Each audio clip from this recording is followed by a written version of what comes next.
Salciunas, 97.5 The Fanatic and 97.5thefanatic.com. Well, we got a game Sunday, kind of, but we know that a lot of guys will not be playing, including Saquon Barkley. I can't wait to hear the pregame show. Oh, it's going to be just riveting. Well, I know yesterday we talked a lot about it, but John Kincade has woken up even angrier. And I said yesterday we got to get a narrative out of the way. Apparently he's picking up steam in the national media. We got to stop this. It's Kincade and Salciunas on a Football Friday, 97.5 The Fanatic.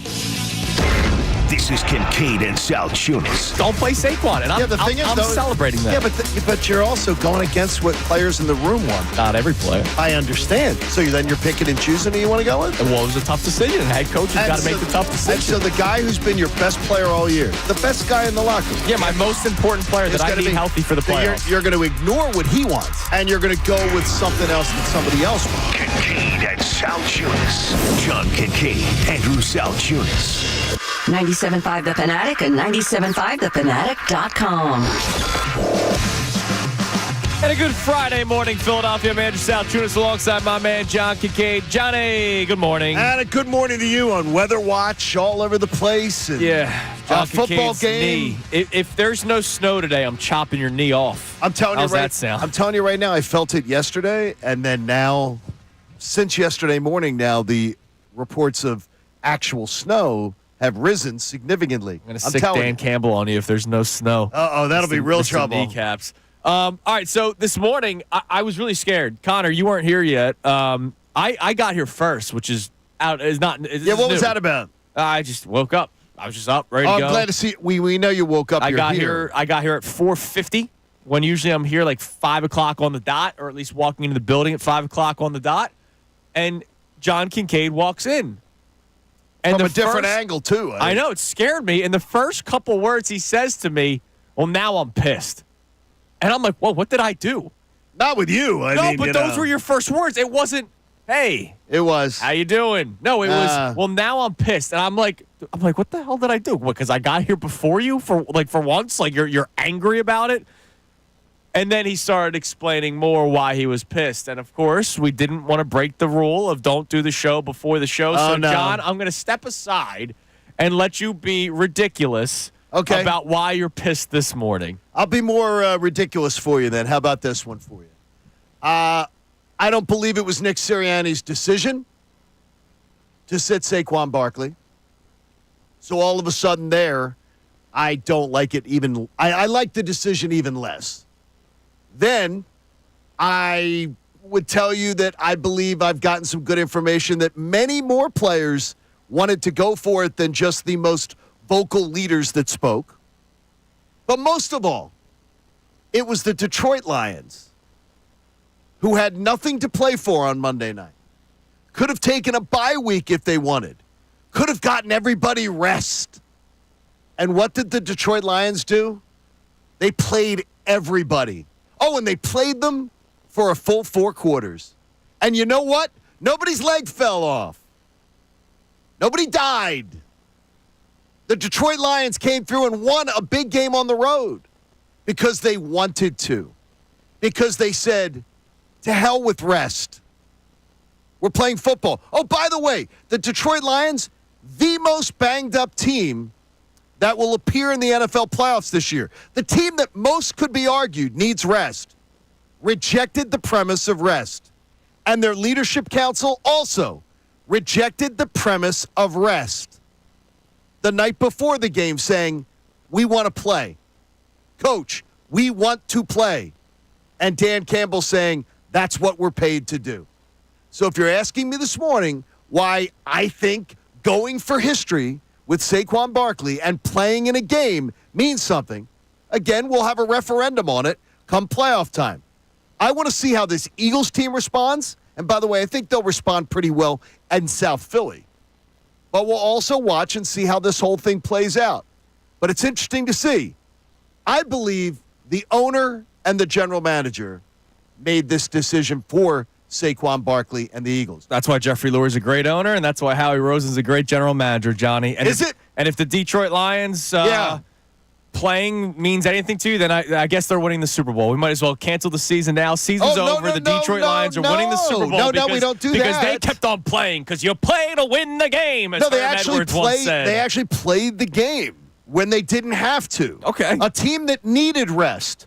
To hear Lane Johnson talk about it, you would think that these were Amazon workers that had worked double shift, lugging boxes all through the holiday season for minimum wage. Lane Johnson gets beat up every single week. He does. What are you talking and the about? Eagles are the healthiest team going into the playoffs. He might not be. The Eagles are the healthiest team going into the playoffs. Then he's selfishly saying, yes, then give him the day off.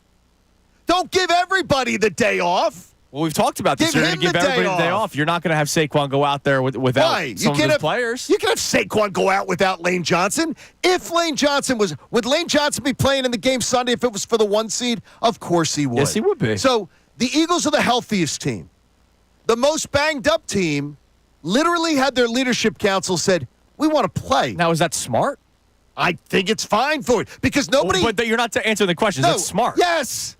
Yes, they're playing. Dude, they're playing football. Almost everybody I've talked to about the Lions' decision said Dan Campbell's a moron for putting his players out there for 4 quarters. Right now. Okay, now that you've seen, nothing happened. Okay, that's not the point. So is he? No. This is exactly the point. By the way, things have been happening all season with them. This is exactly the point. The point being is that it's a mentality. It's a mentality of wanting to play. And by the way, if you haven't seen it, go watch it again. So yesterday, talked to a couple people who were in the locker room when Saquon was speaking. And they said it was clearly palpable to hear him talking how much he wants this record. And that there was clearly the same sentiment from many of his other teammates. But they clearly got the talking point, this ain't happening. And I also do believe, I am of the belief that Nick Sirianni wanted to go for it. And that he was told this wasn't going to happen. That Nick Sirianni was, let's just say, wasn't selling it as far as this being him that's behind this. I believe it came. Where does that belief come from? There are people who cover this team on a daily basis. And it was much more, how about it this way? It was much more that, because I said, I wonder what we're going to find out from the Tim McManus piece. Yeah, when there's a story that comes out, we'll find out something. Jeff's going to go. I was told yesterday, what will come out of it is that more players wanted to play than wanted to sit. Okay. And then the people upstairs that have to make the hard decisions. There will be people writing this. There will be people that will do this story. I'm not there to report it. I'm not going to steal their work. But what I will tell you is because we asked it, and I had a member of the media speak out to me, go, I heard you guys say that. Mm-hmm. And they believe it will come out, not overwhelmingly, and I want to make that clear. It's not as if 5 guys made the decision and 50 guys are against it. Right. But that it will be more players wanted to play and get this record than didn't want to play. Okay, and then the people upstairs who make the decisions, whether it's Nick, whether it's Howie, whether it's the owner, Jeffrey Lurie, they believe that the best plan of action was to sit players. And they did. And I've been wanting that. And, John, you yourself wanted it a month ago, that we wanted Week 18. If they weren't going to get the 1 seed, we wanted Week 18 to be meaningless. It's not meaningless. Yes, it is for the team. There's a record that's out there that's in reach. I get it. Andrew, it's an amazing the team. Okay. So how can you tell people that are on the team that what they believe in is meaningless? Because what means anything is playoffs and Super Bowl. That is not exclusive. The Lions just proved it to you. I don't care what the Lions are doing. I think the Lions did something stupid. No one behind our microphones, no one behind our mics should be telling the players that wear the uniform what is meaningless. I'll tell them exactly. They don't believe it's meaningless. Exactly what I want to say. And Connor, you have no clue because they're the team. John, they know what it is. I do have a clue. It's not that complicated, okay? I know that they want to go after the record, or some guys in the room want to go after the record. I feel bad for Saquon Barkley. I do. Guess what? Sorry. If I was on that team, I would want to go for it. But players don't make all the decisions. That's why a head coach exists. That's why a GM exists. That's why the owner owns the team. In some organizations, the players do. We just saw it. The players told Dan Campbell, we want to play, coach. In a meaningless game when everybody could have taken a bye week, it meant nothing. They decided to play. When did the most injured team in the NFL become the gold standard for being healthy? Yeah, I wouldn't do that. They're the best team in the NFL, I believe. Are they? Aren't they? I don't know. They proved it over a regular season. They haven't proved anything yet. They could be the 5 seed. I said over the regular season. That's the regular season. We're sitting here this morning, Connor. They're better than the Eagles. Stop it. That doesn't make them the best team in the NFL. It doesn't. What does? Having the best record. There's a team in the AFC with a better record than them. There's a team in their division that could beat them for the 1 seed. They could not even win their division. There is a chance that the Lions are a wild card team after all the Lions could end up a wild card because of the anomaly that we've never seen in the history of 100 years in the NFL. It's amazing. We've never seen two teams have never played with these records. Right. It's amazing. But again, I think, Connor, and I'm using this term as kindly as I can. I think it's extreme arrogance for anyone in our job behind a microphone to be telling members of the Philadelphia Eagles, you guys don't know what you're talking about.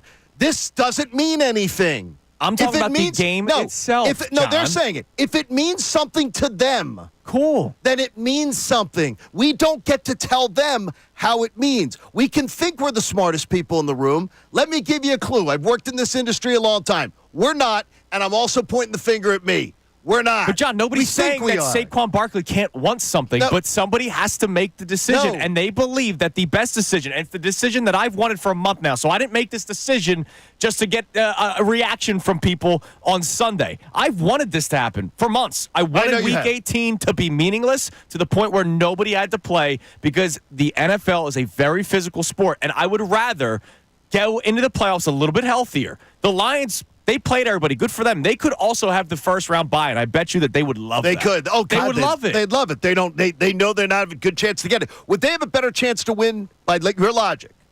Would they have a better chance to win Sunday night if they had taken Monday off? Because they would have had 2 weeks of rest. No. Well, then I don't understand. My head's going to explode. If San Francisco is not in a better position to win, if the Lions are not in a better position to win the game against Minnesota, and you say if they had taken Monday off, they wouldn't be in a better position to win that game. But again, it's all about the risk management conversation that we had all day yesterday. Forget the Lions for a second. Again, Sunday's game for the Eagles. If they win, if they lose, it means absolutely nothing, correct? That is, when they win or lose, absolutely does. They're the 2 seed, Does right? it mean something to your biggest player? Yeah, it does. But what if my biggest player, again, it all comes back to what ifs. What if my biggest player tweaks something? I'm not even saying blows something up in his knee. I'm saying tweak something. And he's not 100% going into the playoffs or whatever percentile you want them to be at this stage of the season. Or what if it's Lane Johnson who gets hurt? Or what if it's Cam Jurgens who gets hurt? Or Landon Dick. Yes, but I have to take that into account as the head coach of the football team. You also have to be willing to pivot when you see that all-time history has a chance to be made. And you know what the pivot was? And by the way, he did not need 31 carries on Sunday, but they pivoted to let him stay on the field until he got to 2,000 yards. So it mattered then. Any other game this season, Saquon Barkley's out of the game. It's a compromise. So a number mattered then, but this matter doesn't. It was a compromise. I'm sure Saquon Barkley knew that if he was going to finish with 2,000 yards, he was done. I imagine that conversation was probably had. He said that. Yeah. He said that was the case. Yeah. But he did not expect he was being shut down. He did not go into that game, and it is clear he did not go into that game being told, this will be you get 2,000 yards, you're going on the shelf. Because he didn't know about it post-game what the decision would be, and his talking to the media on camera, and you can see it. And guys who were there with microphones in his face, they could feel it. I saw it. I feel bad. You don't think that affects him in any way? No. We're talking about a Super Bowl, dude. Okay, the one doesn't mean Saquon Barkley has never had team success in his NFL career. He's thrilled to be here.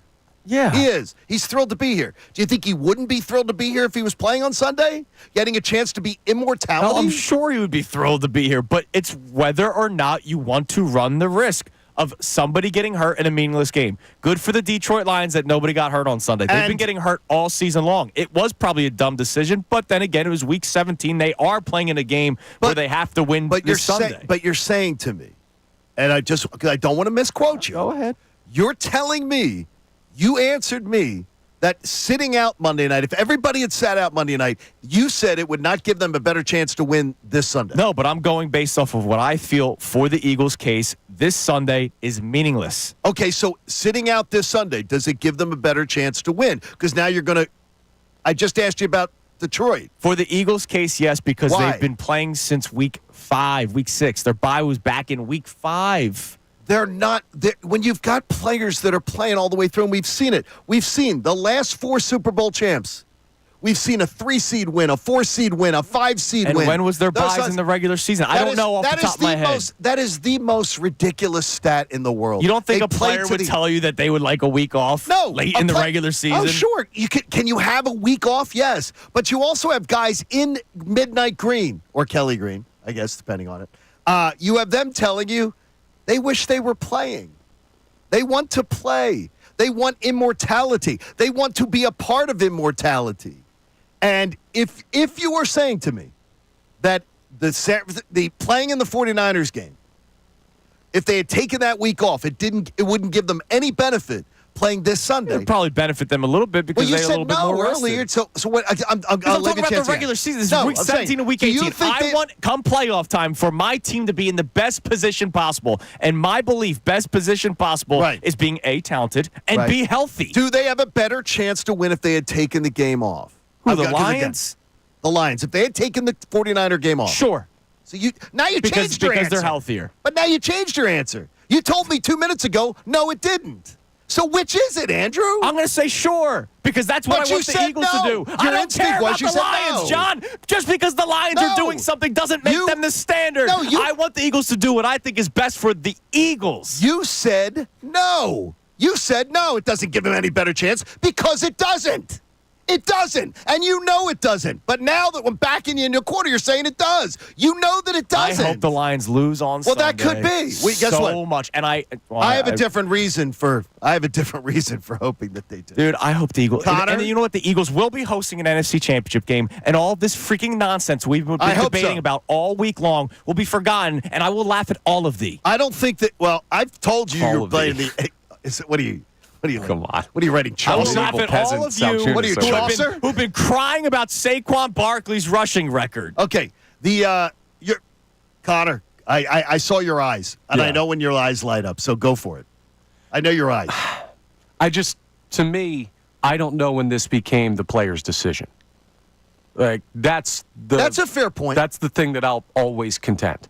What does Nick Sirianni get paid for if this is not in his hands? Or if it's not some in his hands, it better be someone above him. Like, the players can come to you all the time. You're a guy, John, who ripped A.J. Brown and Jalen Hurts, rightfully so, apart for freelancing in a game last year, trying to put the team in a better spot. Ignoring a play call and doing their own thing. And the reason they did that is because they thought they knew best. This is very similar to that. And because there's a record involved, all of a sudden, some people believe this gives them carte blanche to go out there and make the decisions for the team. But ultimately, the players do not always have the best interest of the team at heart, because players are emotional, players are invested, players are sometimes selfish. And I'm not calling this a selfish decision. No, I get you. But there would be selfish elements of choosing the record over what could put them in the best possible situation for a postseason run. So in these types of decisions, this is why you have guys not on the field making the ultimate call. I see the correlation you made, and I thought it was interesting, between the Jalen and AJ last year freelancing. I think that's an interesting correlation to the point. The one thing I would say about that is that decision to do that and to bogart like that and to go against their teammates and go against their coaching staff was done with 35 seconds on the clock. I feel you. They've had a whole week to think this thing out, and it has been overwhelming from the coaching community, playing community, media community, which I think the media community is the least important, saying this is a strange decision to make. Well, the guys that are making the decision believe it's the best decision for the team. They do, but do they know? Do you think they do know better? than to deny Saquon this? Do you think that Jeffrey Lurie knows better, or Howie Roseman, who I really believe is making this decision? I think maybe Howie Roseman goes, this is what I believe is best for the team, and I'm the guy with the keys. So this is what I'm going to do. I think he has the keys. Yeah, and he's going to make that decision. Now, real quick, this guy, Caleb. Hi, Caleb. I just Googled something very random. He covers sports in Cincinnati. Okay. For like a local news network. I just Googled something. Hi, Caleb. This was his tweet from May 15th. Bye weeks can be anywhere from week 5 to week 14. Now, John, you are Johnny Numbers. Yes. Okay. Every Super Bowl winning team over the last 10 years has had a bye between weeks 7 through 13. Half of the Super Bowl winning teams had a bye in weeks 10 or 11. The Eagles have not had a bye week since week 5, John. Yes. That means the last 10 years, no team with a week 5 bye has won a Super Bowl. That's the reason why a 5-seed team won. They're the healthiest team going into the playoffs. That was not the point of what I just told you. But it doesn't. They're the healthiest team going into the playoffs. So this team doesn't. There's nothing that's. And now they're healthier. They have a health advantage over every team in the NFL. And now they're healthier. Why are you healthier? Because you're resting on Sunday. That makes you healthier. I don't believe that makes you healthier. You don't believe it makes you healthier. It might make you more rested. No, I'm going to tackle you 10 times during the commercial break, rested. and then you can tell me how you're feeling. Well, we'll ask the 3 seeds, 4 seeds, and 5 seeds that won the Super Bowl. That has nothing to do with the bye week conversation. This is unreal. All right, coming up next, we got to get a narrative out of the way. But then again, for all I know, Johnny falls in this narrative. Dan Orlovsky and Peter Schrager speaking nonsense. You'll hear that next. It's Kincade Salciunas, 97.5 The Fanatic. Fanatic Sports Update. A Sunday no-show for the Birds. I'm Connor Thomas, and this update is brought to you by Moyer Indoor Outdoor Services, locally and family-owned and operated for 150 years. Moyer's been keeping lawns green and lush and homes pest-free. Go to eMoyer.com for free estimates. The Eagles are drawing closer to a matchup with the New York Giants, but the injury report has a long list of starters under the category rest. We know what that's all about. As Nick Sirianni said earlier this week that he'd be resting some starters. This includes, of course, Saquon Barkley, who was chasing Eric Dickerson's all-time rushing record. Jordan Renan, who covers the Giants for ESPN, joined the Mike Missanelli show yesterday and talked about what the Giants' strategy would have been against Saquon were he to play on Sunday. Yeah, I think there would have been like 20 guys at the line of scrimmage on every play. I really do. They would just keep running it until he gets it and then, move on from there.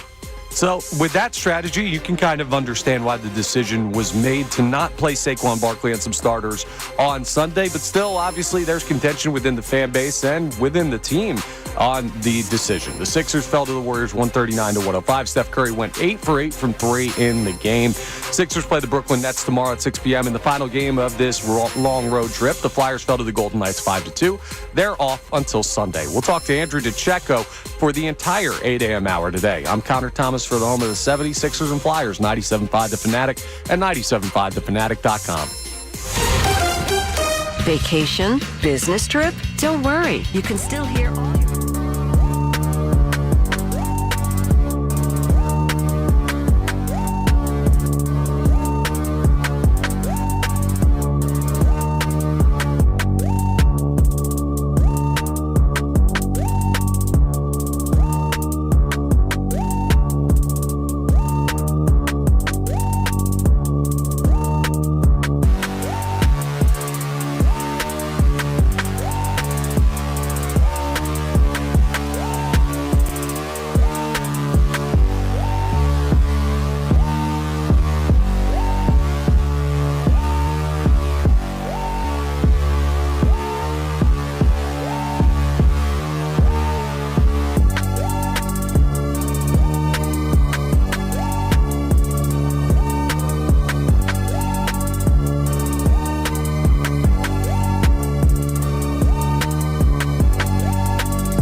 Friday here on Kincade Salciunas. The day that will live in infamy when Nick Sirianni decided to not play Saquon Barkley. Tears have been shed all across the Delaware Valley wrongfully, at least in my opinion. Listen to you. At least in my opinion. Or in the opinion, wrongfully. The one thing that has bothered me with this is the idea that there are so many of us in the media, and I've said it before, I point finger at myself too, believe like it's meaningless. We can't determine to the players what is meaningless. Oh, it means something to Saquon and the offensive line. And the players do not agree with us. A lot of them do not agree with us, including the most important guy who has a chance to. He's for the Eagles to hold and I heard Mike Missanelli say this yesterday, and I thought it was important for the Eagles to be associated with one of the greatest records of all time. Is pretty incredible. Well, he's still associated with only 8 other running backs to rush for over 2,000 yards in a season. That's pretty amazing. Good. 100 yards against a Giants team that can't stop running water gives him a chance to be number one. In a game so that we're not does talking absolutely about nothing the other, for you We're not talking about the record-wise. other 8. Yeah, it doesn't. It doesn't. And teams all day long play. So you know that. what? I know what it is. It's What's because I'm a football guy like Coach Dungy, who You are. tweeted By out. the way, he's going to be on with us Tuesday. Tuesday. Love Coach that. Dungy will join us on Tuesday morning. He's glad to join us. And he explained that this is a preseason game. He agrees with you. He agrees with you 100%. Damn right, man. He'll join us Tuesday. Well, I can't wait to He'll preview it. Speak to a very smart, bright man. He is a really in bright Coach man. Dungy. And him and I have butted heads before, so it could I'm be looking some fun. forward to it. Nah, I don't like the butt heads of Coach Dungy. Now, before we get to our texts and our calls, because I know the topic is still going crazy, you can text and call on 610-632-0975. John is now feeling pissed. I thought this was just like a nonsense, some fans talking point. Because you know how fans get. I get it too. We go over the top with some of our opinions, right? Sure. It's not like we're any different. But I saw something on social media 2 nights ago, and then we talked about it a little bit yesterday during the show, that I said, all right, we got to this has to go away. We can't do this conversation. And the conversation is, well, because they're making this decision, you better win the Super Bowl. And I found that to be complete nonsense. I really do. I join you as a brother in arms, and I tweeted it out yesterday. I absolutely am shoulder to shoulder with you on this. It might be the dumbest argument point that I've heard. If the Eagles lose to the Packers or Commanders in the first round of the playoffs, that's different. Hold on. If the Eagles lose to any of those 2 teams, I will tell you, not my first, second, third, or maybe even 15th thought would be, damn, I really wish Saquon got that record because now the season's for nothing. No, I agree. No, I would be pissed at what did Jalen Hurts do? What did Nick Sirianni do? What went wrong with this? What went wrong with that? Were they a little rusty, not sharp? Game planning, all this yeah. I would come up with 15 things before I think about Saquon Barkley and the rushing record if they lose in the first, second, third, or the Super Bowl. First, second, third rounds of the Super Bowl. But apparently this has now become a national talking point. We'll start with the ESPN network, as we are partners with ESPN, and I love you all. And I love Dan Orlovsky. I think he does a tremendous job. I love when he comes on the show with us. But when I heard this morning, driving in, I said, are you kidding me? You have become one of these fans that I do not like to hear from? Here's Dan Orlovsky talking about how they better win the Super Bowl. Better go win the whole thing then. I get it. Football-wise, I get it. The fan in me is bummed about it because he's so close. And I understand the most important thing is going to win the Super Bowl. Better go get it because you don't want to go for 2 for him. You don't want to pass on, having his name and your team and your name and your franchise attached to that record and then not also win the Super Bowl. So if you're Philly and Nick Sirianni, I 1,000% understand the football element of it. Go win the Super Bowl. Then leave it at that. Leave it at that you understand the football element. I can't in a million years understand that logic. I don't. And look, I'm on the side of play him and play and try to get this record, but that to me is completely illogical. Like you, I will not be going, man, they lost that playoff game because of the rushing record. Right. But what I will say is their backsides better be shot out of a cannon. Yeah, they better be. Next Saturday night when they play. Right. I better see all this rest. I better see this put into game planning, They're so rested. They're so sharp. Now, hold on. They absolutely do. I want to see it. Hold on. What if in the third quarter, fourth quarter, they're even more sharper than the Packers or the Commanders? And they're leaking oil, and the Eagles win because of their health. Win the game. If they have a crappy first quarter and they play 3 great quarters, it's a beautiful thing. Yeah, but I know you. What's your Twitter handle? Is it just it's my name? Is it just at John Kincade? It's my name. There's no underscores. Okay. No, there's no underscores. At John Kincade. I was an early adopter. You know this is happening, and if I don't say it, it would happen. If I do say it, I almost think you're going to say it even more. The second they come out to a slow start against the Packers or Commanders, regardless of what the result is, you are going to tweet at John Kincade. Oh, this rest really did them favors. No, I'm going to say is that this team coming out once again looking like crap. Yeah, and that will have nothing. It'll just be so it meant nothing. Well, so it meant nothing. The rest, unless in the third and fourth quarters they are more fresh than the opposing team and they win because of it. We're going to see how that works out. The determination is going to be impossible to make, and the lines will be drawn along what side of this conversation you're on, because the Eagles have been slow starters pretty much all year long. So then take the start out of it. If the Eagles play a sloppy, crappy game now that's and are fair. not, yes, totally then different. They absolutely and do not look like they're firing on all cylinders and look like they're out of whack after they have been an incredible football team since a 2-2 start. Then absolutely you will be able to point to this and go, that's strange. Yes, you will. All of a sudden. Not just the first quarter. I'm just saying if you come out in the first quarter and you're down 7-3 and things look rough, we should be talking about the rest for the course. And by the way, is that I said I am not an unfair tweeter. So I take offense at your comment because I am not an unfair. I'm not saying that you're an unfair tweeter, but that would be you are an in-the-moment tweeter. But that would be absolutely no. You know what I'm in? If something's happening, I tweet about what's happening. Not what I think might happen later on. I tweet about what's happening. But I'm very fair and I'm very consistent. So you watch your mouth. Okay. All right, at Twitter John wars in there. Calm down. All right, one more. Here's Peter Schrager from Good Morning Football.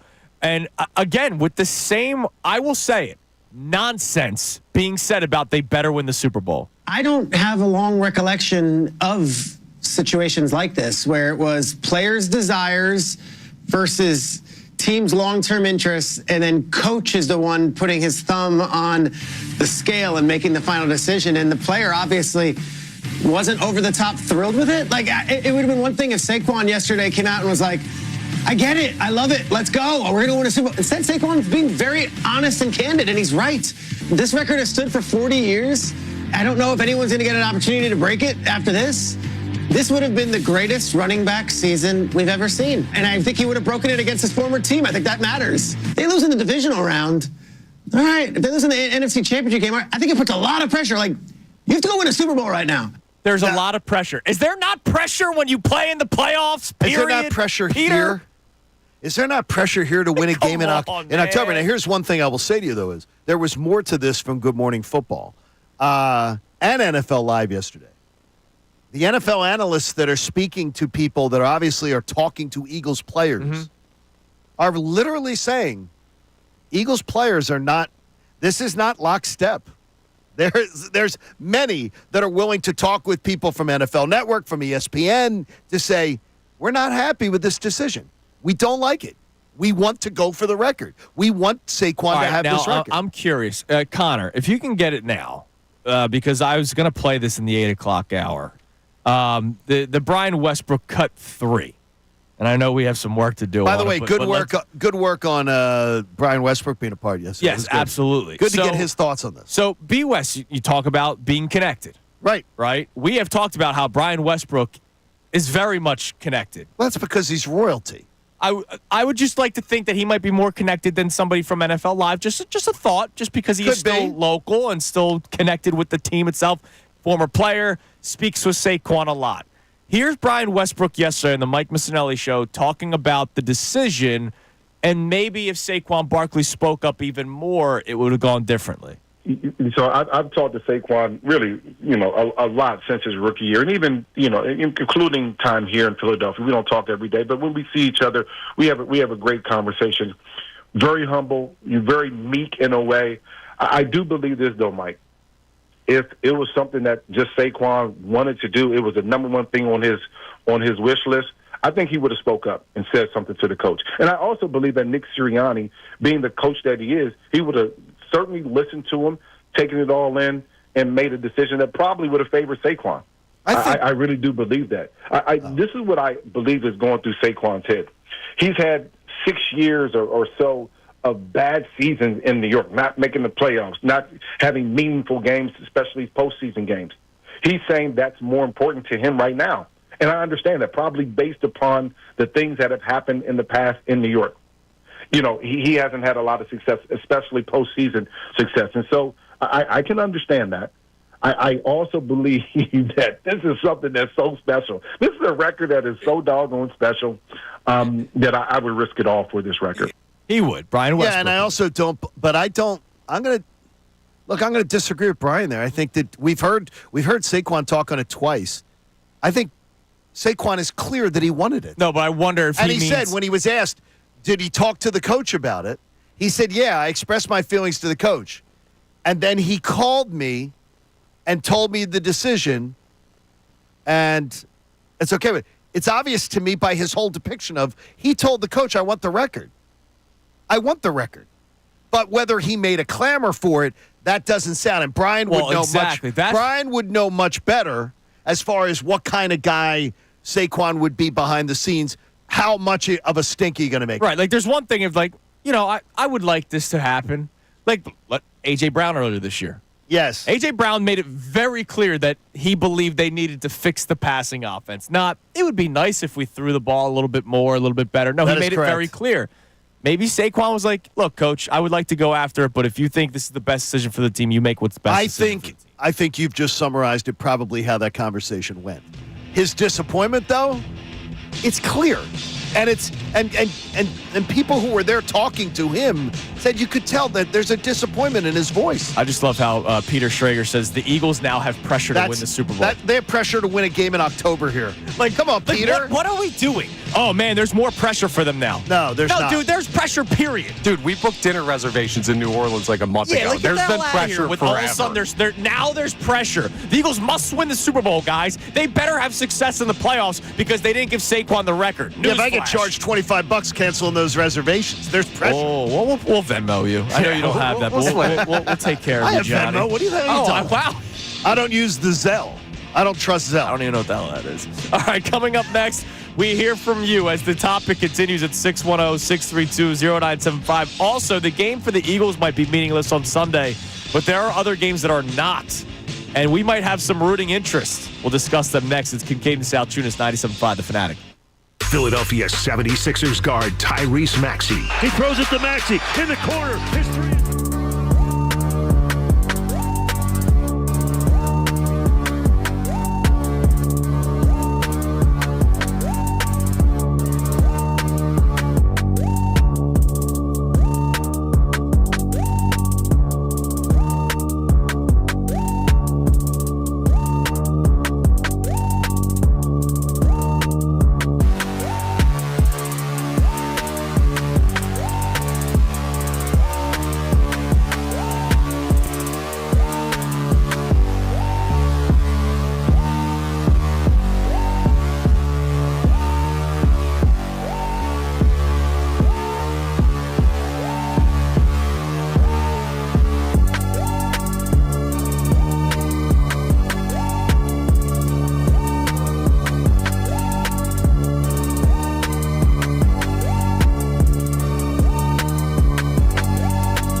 615 The Fanatic.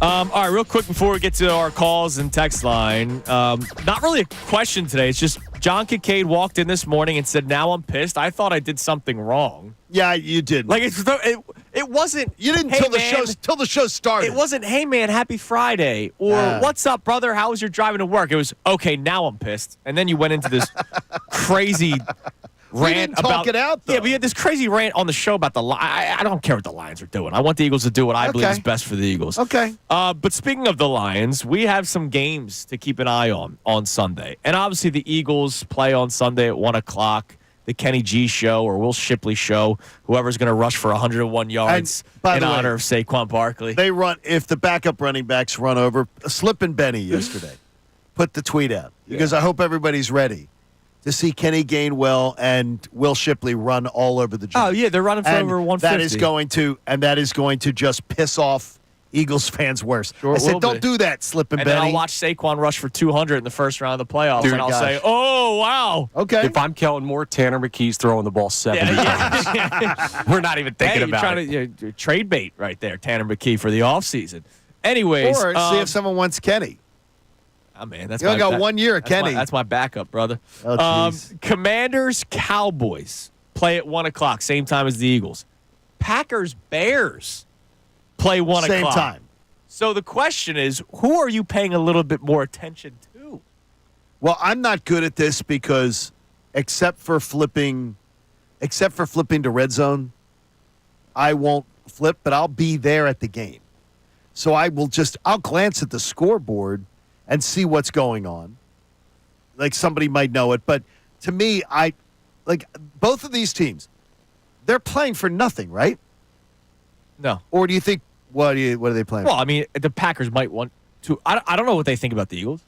No, I'm saying is The Packers might want to avoid the Eagles, which means they would want to win. These and they would teams hope for the cannot. Commanders to Both lose. of these teams cannot host a game. Right, but one could be 6 seed, one could be 7 seed. The Commanders could say, "Hey, we'd rather not face the Eagles and lose." I doubt that they're going to lose on purpose. I don't think that's a Dan Quinn thing to do. You would know better than I would. No, Coach Bro wouldn't like that. But maybe there is a thought in the back of their mind of, man, if we win this week, we avoid the Eagles, and that would be best for us. If we see both the Packers and the Commanders play everybody on Sunday and play balls to the wall, are they both making the statement that they're trying to avoid the Eagles?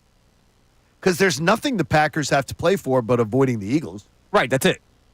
So if we see the Packers, are they making a statement that we'd rather go to L.A. than go to Philadelphia? Absolutely, and they should be making that statement. I mean, outside looking in, why would you want to play this team? Like, the Rams have stinkers in their back pocket. I don't know that the Eagles do. And I think other teams around the NFL know that. Yeah. I don't think the Eagles are losing in South Philly. So maybe that's it, too. Right. So, I don't think. So if you're the Packers, you might go, "Hey, yeah, we're in, but a win gets us to the 6th seed if the Commanders lose." Yeah. And oh, by the way, I got to bring this up because there are a lot of people that are now all of a sudden afraid of the Packers. Right? You went on the beautiful rant yesterday of how the people are now fearful of the Packers. Ooh. Well, if that's the case, for those of you who are, not everybody, just those of you who are all of a sudden afraid of the Packers, you are rooting for the Packers to obviously win on Sunday against the Bears. That doesn't seem like a stretch for you to do. No. But you're also rooting for the Cowboys to beat the Commanders. Yes, you have to. That means you're rooting for the star. Yep, you got to root for the even star. if both teams win, if the Commanders and Packers both win, the Commanders have the Commanders have the edge. It's the whatever the conference strength breakdown. Strength of competition or something along those lines. So both teams, you can't say, "Well, I want both the Commanders and Packers to win." That means nothing for you. It means nothing. That means you're rooting for the star on Sunday. You have to, because if that's your case, because again, the people that are going to, and you're going to be by next Friday, you're going to be ready to vomit after all you hear about the Green Bay Packers. That again, as I will remind you, are 0-5 versus the 3 best teams in the NFC, and in all of those games except one, the Eagle game in the first game of the season, they have trailed by 3 scores at some point in the game. Right. And then got garbage yardage to make it cosmetically closer in some of the final scores. I don't get it. I don't understand it. Every time Green Bay's had a chance to show you who they are, they've shown you. So to me, I don't understand. And plus, if you're scared of the Packers, if you're worried about the Packers, then you don't think they're beating Minnesota.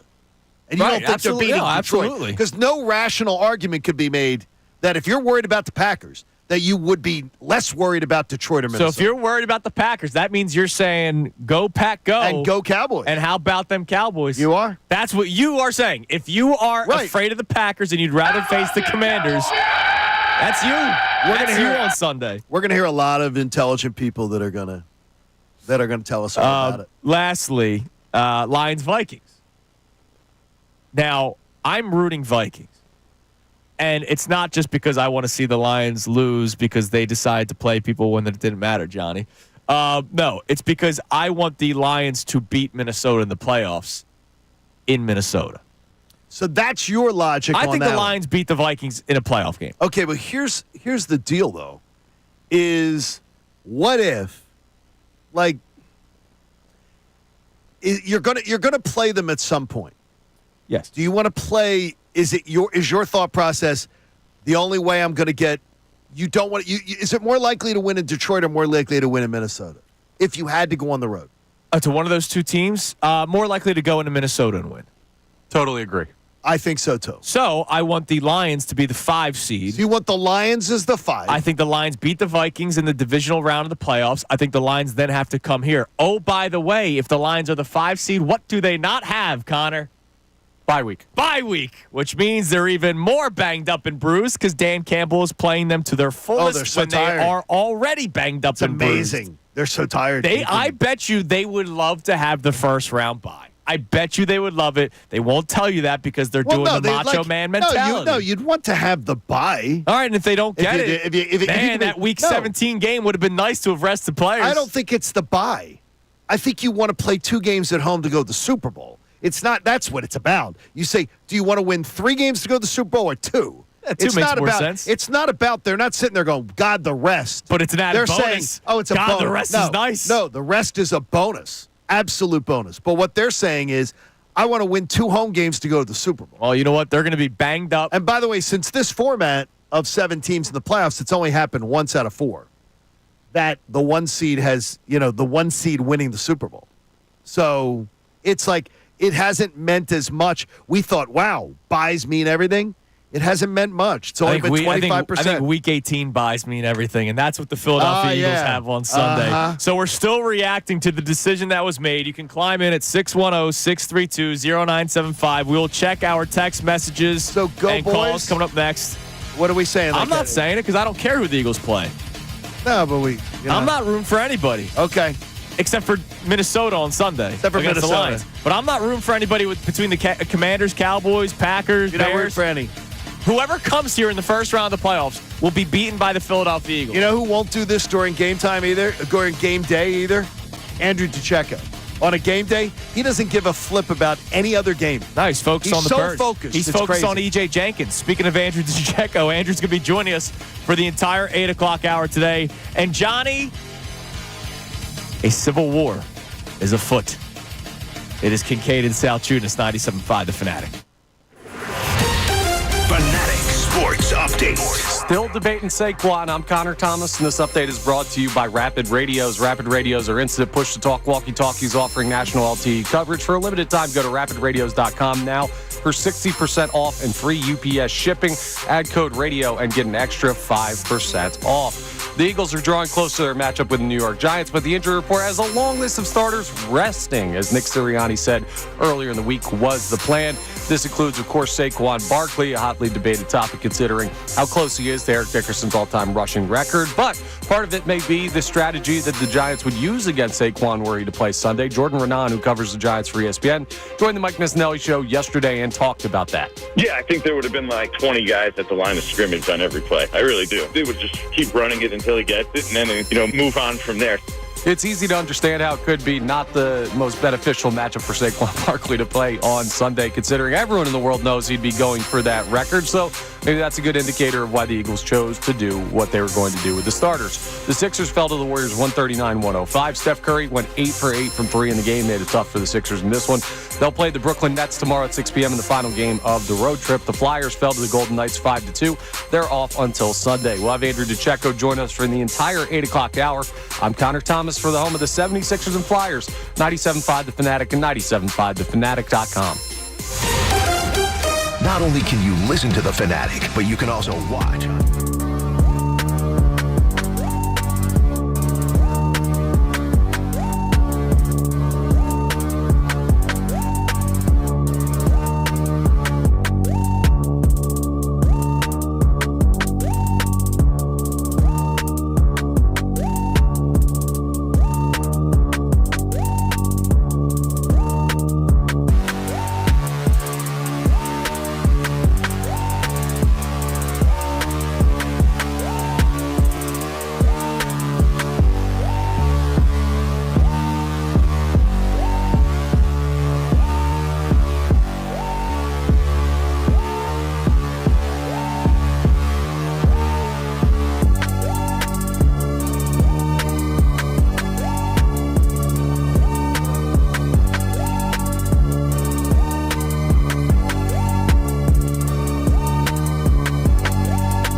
on a football Friday, 97.5 The Fanatic. Just so you know, nobody sang that return while you were out. Not one? No, not one. Not one had Not the one. ability, musical No. ability? By the way, coming up at 7:30, we don't normally do this, Okay, what is it? but I'm feeling diabolical today. You are diabolical. So at 7:30 today, we're going to open up a game for callers. Something we don't normally do, right? Normally, we do the text line. We have callers. We're quick, bang, bang, bang, right? Yes. But today, because I'm feeling diabolical, and no, not toward you, Scott Masteller, just toward a certain group of Eagles fans, Well, you are diabolical. I am going to ask trivia questions at the end of your call. I'll explain more coming up in a little bit. But once more, I'm feeling diabolical. So be prepared, be warned. But we're also giving away a pair of Sixers tickets, which is that's really good. cool. So, and the Sixers had a rough loss last night, but the win against the win number 14 could happen tomorrow. Could happen. Against the Nets. Could I happen. expect it. I expect them to beat the Nets, and then they would be should. at 14 wins. And then The Eagles could still win on Sunday. the Eagles could still win Still on a Sunday. possibility. I'm hoping they don't, because I would like to see, if you're going to quit, which they've done, the coach says quit. So if you're going to be quitters, then to me, then don't win the game and screw the Giants up worse. Yes. Because- that'd be great. Because if the Giants lose the game, they're most likely going to get the 2 seed as far as the draft. Right. They're going to get the pick that they want. Yeah, screw them over as much as you can. Screw them over. By the way, I was mistaken. We have 2 pairs of Sixers tickets. What? So I'll explain more coming up. By the way, at 7:30. And one lucky caller is actually going to get to dress for the Sixers for one of these games. Could happen. They They were may have tweaked full something. yesterday. Maybe. Well, you know what? That's why rest is a good thing. Got to have that rest. That's why you rest. So It's you, paid off so much. so you don't tweak. All tweak this rest anything. for the Sixers has really paid off for them. With all those parades have been I'm great. going to tell you, it's going to pay off for the Eagles Those in the playoffs. second round playoff It's gonna- victories for the second round series wins for the Sixers. It's going to pay with off. all their It's going rest. to pay off for the Eagles Yeah. when they're in the Super Bowl. Load management. After hosting the NFC Championship game, because the Lions are going to fall to the 5th seed, beat the Vikings in the second round of the playoffs. Eagles beat the Lions here in Philadelphia on January the 26th, the date that you told me about back in May. I'm glad everybody's on board with the NFC title game thing. I'm glad. Well, by there's your plenty of logic, they're seats not in the going to bus. get there because, No. heaven forbid, the locker room's in shambles No, now. I already guaranteed it from the summer, and I also said that they wouldn't lose in South Philly. So they've got 2 games in South Philly. They're not losing. Yeah, but I'm not going to give you the. Ooh, But John, they say Packers. Saquon's not getting his record, so now all of a sudden, who's they? the locker room's Who's in saying shambles. Well, who's saying that? That's stupid. Dan Orlovsky. listen. Dan Orlovsky's saying they better win the Super Bowl. Peter No, he's saying Schrager that. goes, there's more pressure now on the Eagles to win the Super Bowl now that they didn't play Saquon Barkley. that's Get out of absurd. here with the more pressure. It's the same amount of pressure. That's absurd. That, honestly, that's a I have to say something to say something on the matter. No, that's dumb. And That look, is- I like Peter Schrager. We read his article Yes. not long ago. He was an intern at our radio station. Yeah, you've known him for a long time. And we read the article of his where it was the day in the life of, it was the Eagles-Ravens game, I think it was, and he talks about the physicality of the Eagle. It was a beautifully written story. I loved it. But I'm not afraid to call out something that I think is nonsense. And saying that the Eagles now have more pressure to win a Super Bowl in the city of freaking Philadelphia, by the way, now all of a sudden there's more pressure because Saquon didn't get his record. That's nonsense. No, absolute nonsense. All right. They see that's where people take, even though we disagree on this, that's where some people take it to a ridiculous Yeah, level. it's just way too far. Yes. All I think right. somebody should buy a plane and fly a banner over the stadium. You could just do that. Media makes stuff up, man. And then keep making up. Well, considering they obviously aren't paying attention to what guys like Saquon wanted to do. That's true. Or Jordan Mailata or any of the others. All right, you can text in. You can call in 610-632-0975. Again, we're going to play a game coming up at 7:30 for the rest of the show. And in a couple minutes, we will talk about the civil war that is afoot. But, Connor, what do we have on the text line about John's extra anger this morning? So Jeff from South Jersey leads us off. He says, one more catch this season by Devontae or Saquon, and they'd be playing Sunday with a chance for the 1 seed.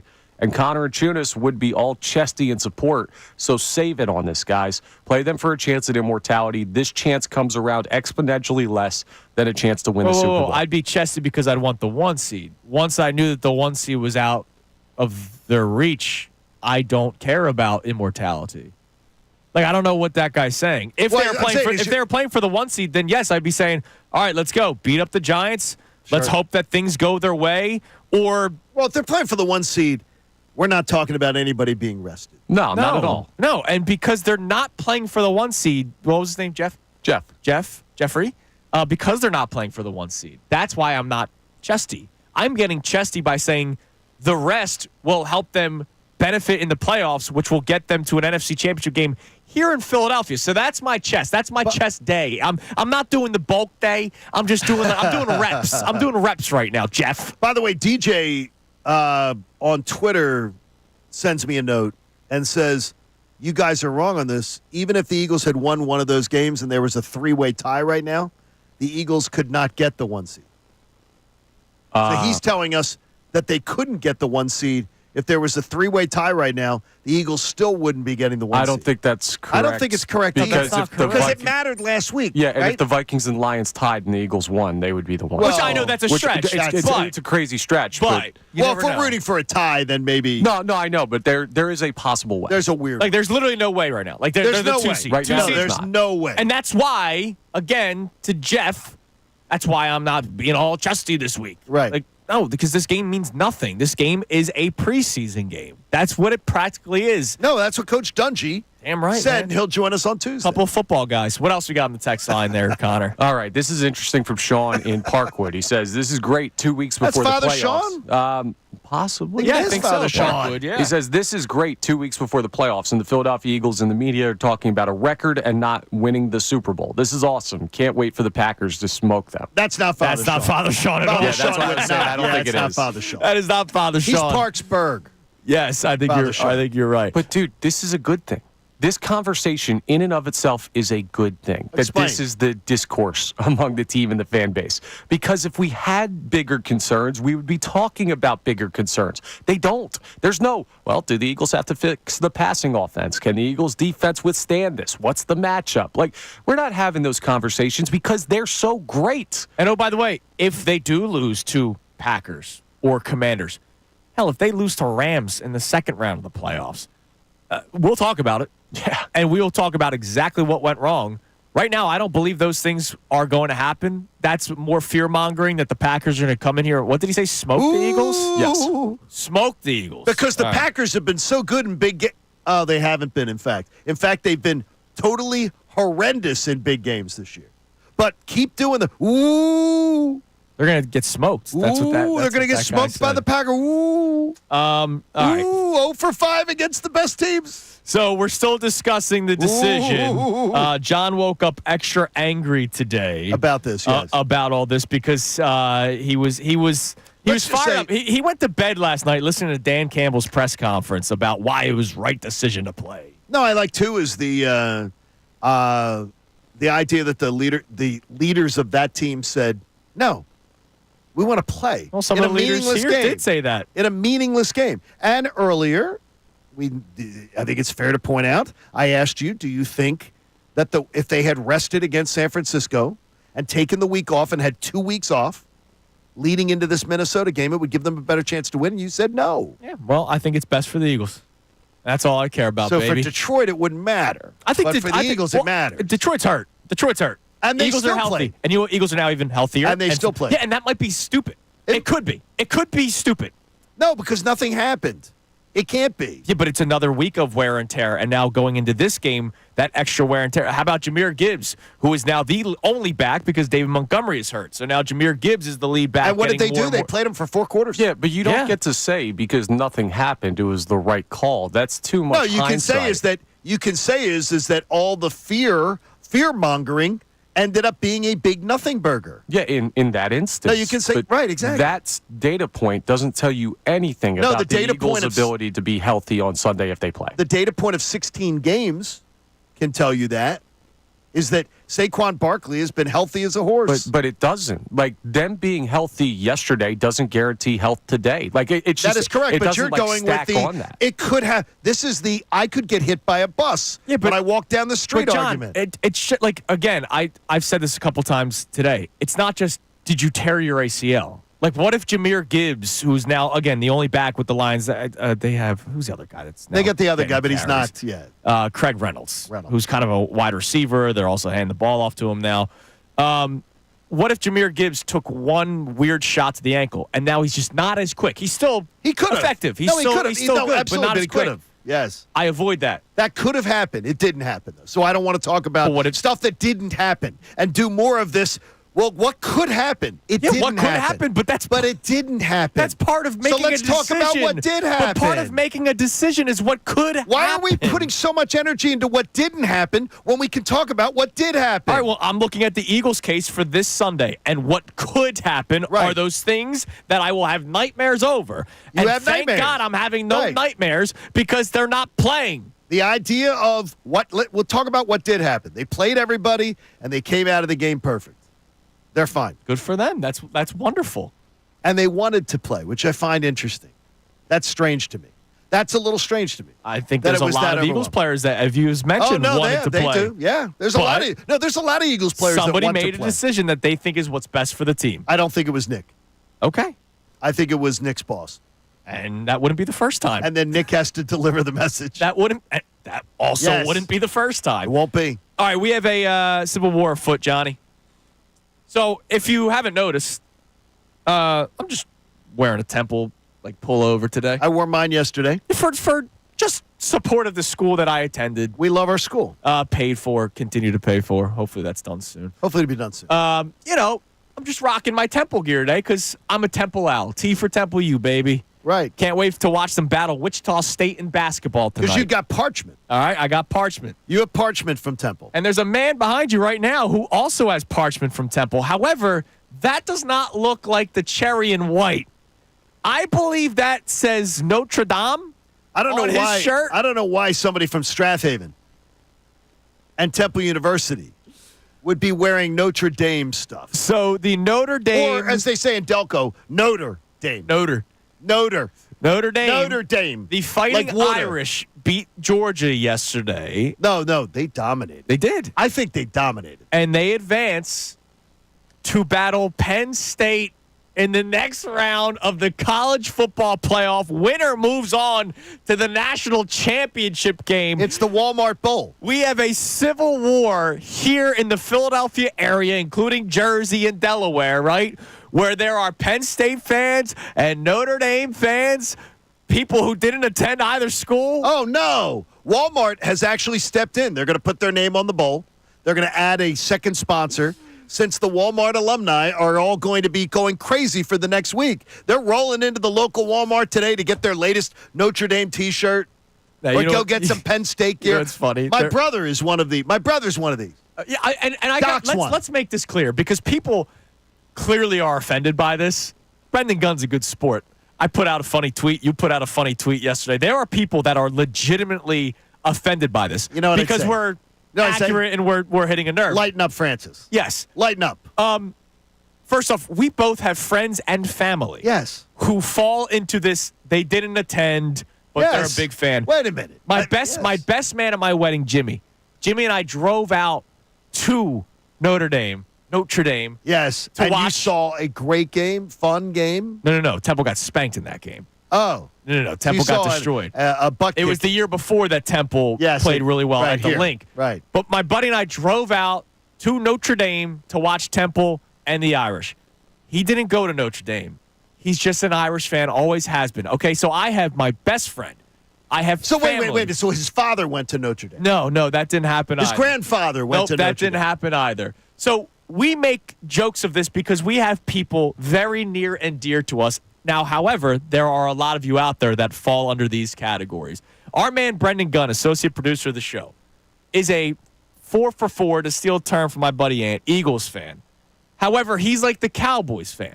The Cowboys fan that wears the Lakers hat and the Yankees jersey during the summer when the Cowboys are eliminated, except he rocks the Notre Dame hat with the Villanova Wildcats basketball jersey. I'm related to someone, my brother, who is, it's honest, is it Doc might have taken a few two shots to the head. Doc, who didn't go to Penn State and didn't go to Villanova, is a Villanova basketball fan it's ridiculous. and a Penn State football fan. Literally rolling into the Walmart going and getting a T-shirt. I'm a Penn State fan. I'm a fan of.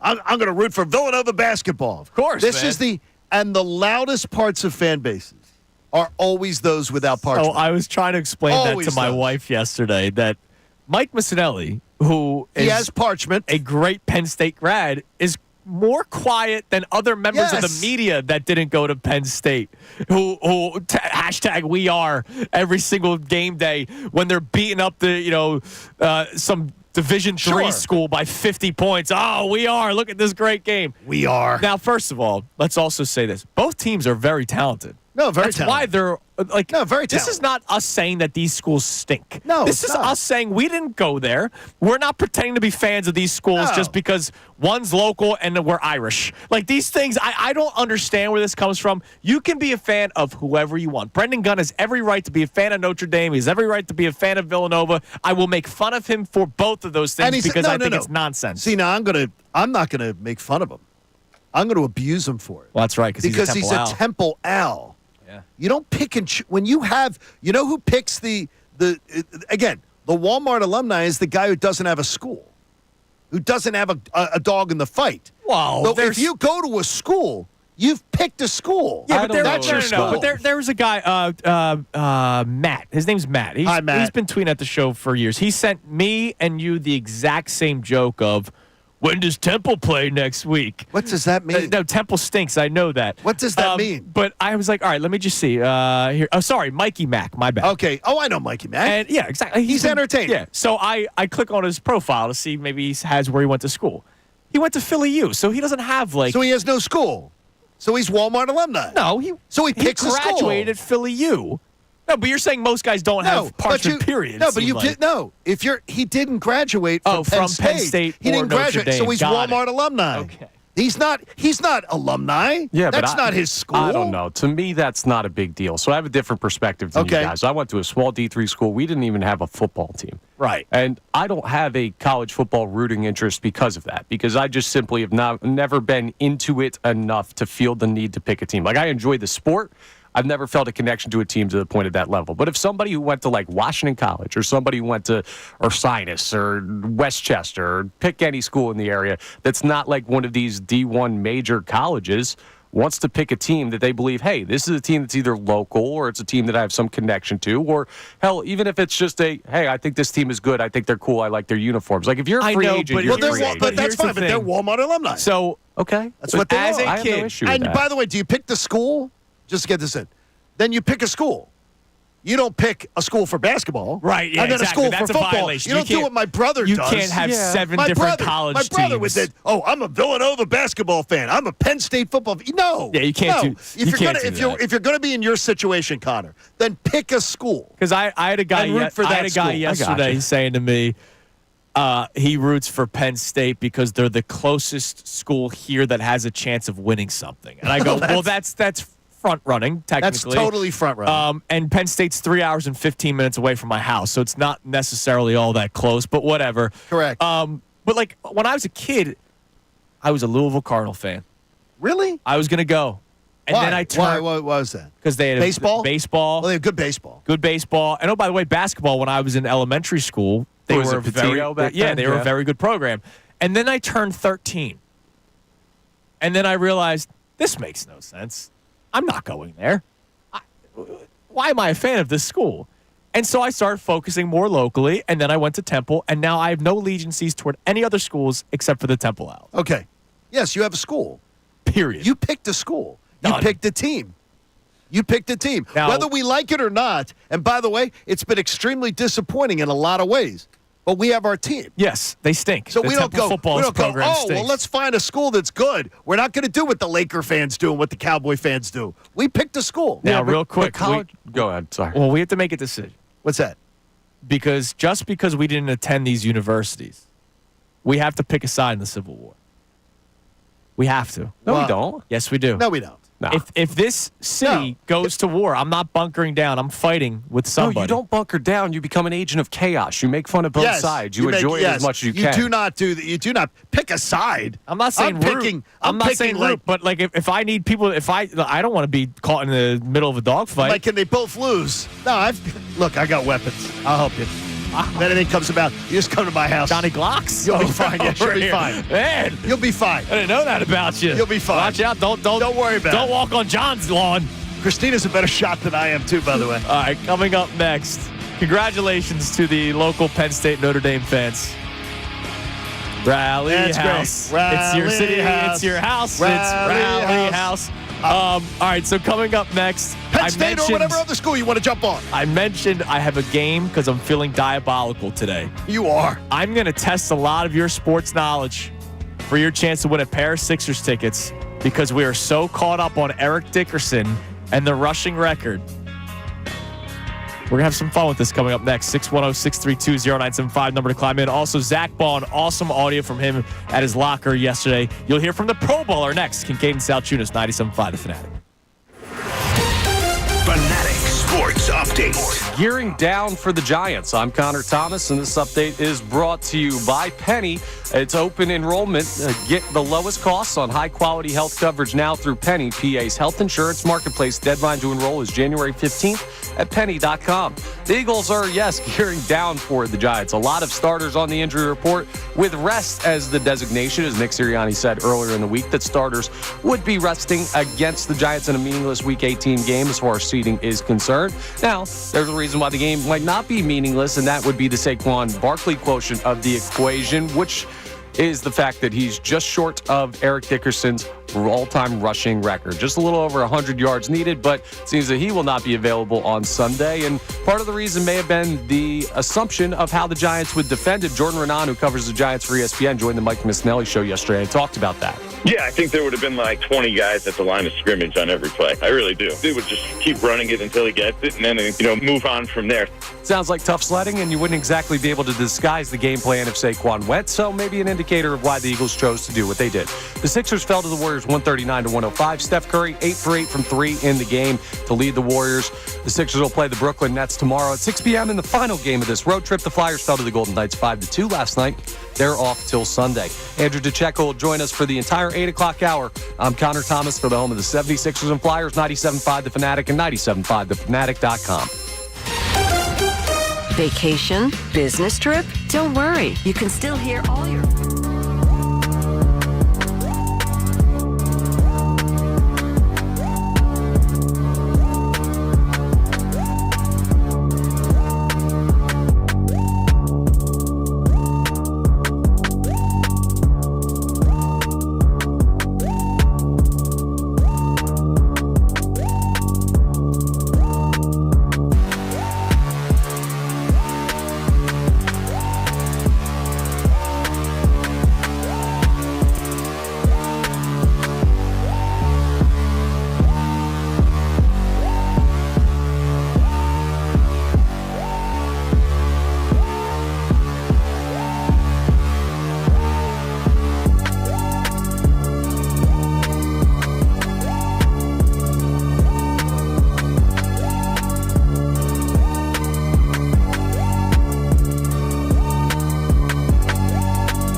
97.5 The Fanatic on a football Friday, which means Andrew DiCecco will join us for the entire 8 o'clock hour. I know Andrew is very much in favor of Saquon Barkley not playing on Sunday. So just a couple of football guys agreeing. So I'm curious to hear. Disagreeing with Saquon, but agreeing. That's curious to hear what he has to say when you two talk about it. I think this is going to be a pot-stirring day for me where I just kind of sit back and every once in a while. Well, you're diabolical. Well, you said it earlier. And you're speaking diabolical. of, I'm going to be diabolical. No, you are diabolical. For the rest of the show, I'm going to be purposely diabolical, and I will hold you all to the test. And if you do not call in, then you are a coward. I'm not afraid to say it. Okay. I'm not afraid to say it. So obviously, we would love to hear from you still on the decision that Saquon Barkley will not be playing on Sunday. Okay? But we have Sixers tickets and 2 pairs. So there are 2 lucky winners today that could win a pair of tickets to see the Sixers play on Monday night against the Suns at the Wells Fargo Center. Single game tickets are on sale now. That is a great game, by the way, because it's not just the Sixers, and obviously Joel Embiid's probably going to play in that game. You're also going to see the Phoenix Suns. You're going to see a pretty damn good team coming to Philadelphia. That is like a marquee night for you to watch a Sixers basketball game. And we have 2 pairs to give away. That means we have 2 lucky winners. And here's what we're going to do today at 610-632-0975. Connor, you don't even know about it. I told John about it before the show. I bet I can guess. I woke up feeling diabolical. Everyone is so upset that they're not letting Saquon Barkley. Not everyone. Most of you are so upset. I think it's, can we say the majority are? 51%. Sure. 51%. Yeah. Yes. Ooh, I would disagree. I think the majority of people are not. But wow, I think it's been overwhelming. Oh, I'll say this. I saw a lot of. Remember yesterday during the show, I said there are going to be Eagles fans that will change their opinion because the team made a decision. Saw a lot of that on social media. That is fair. A lot of the same people that attacked me on Sunday and Monday are now all of a sudden, great decision by the Eagles. And I find that very funny. Anyways, here's what we're going to do.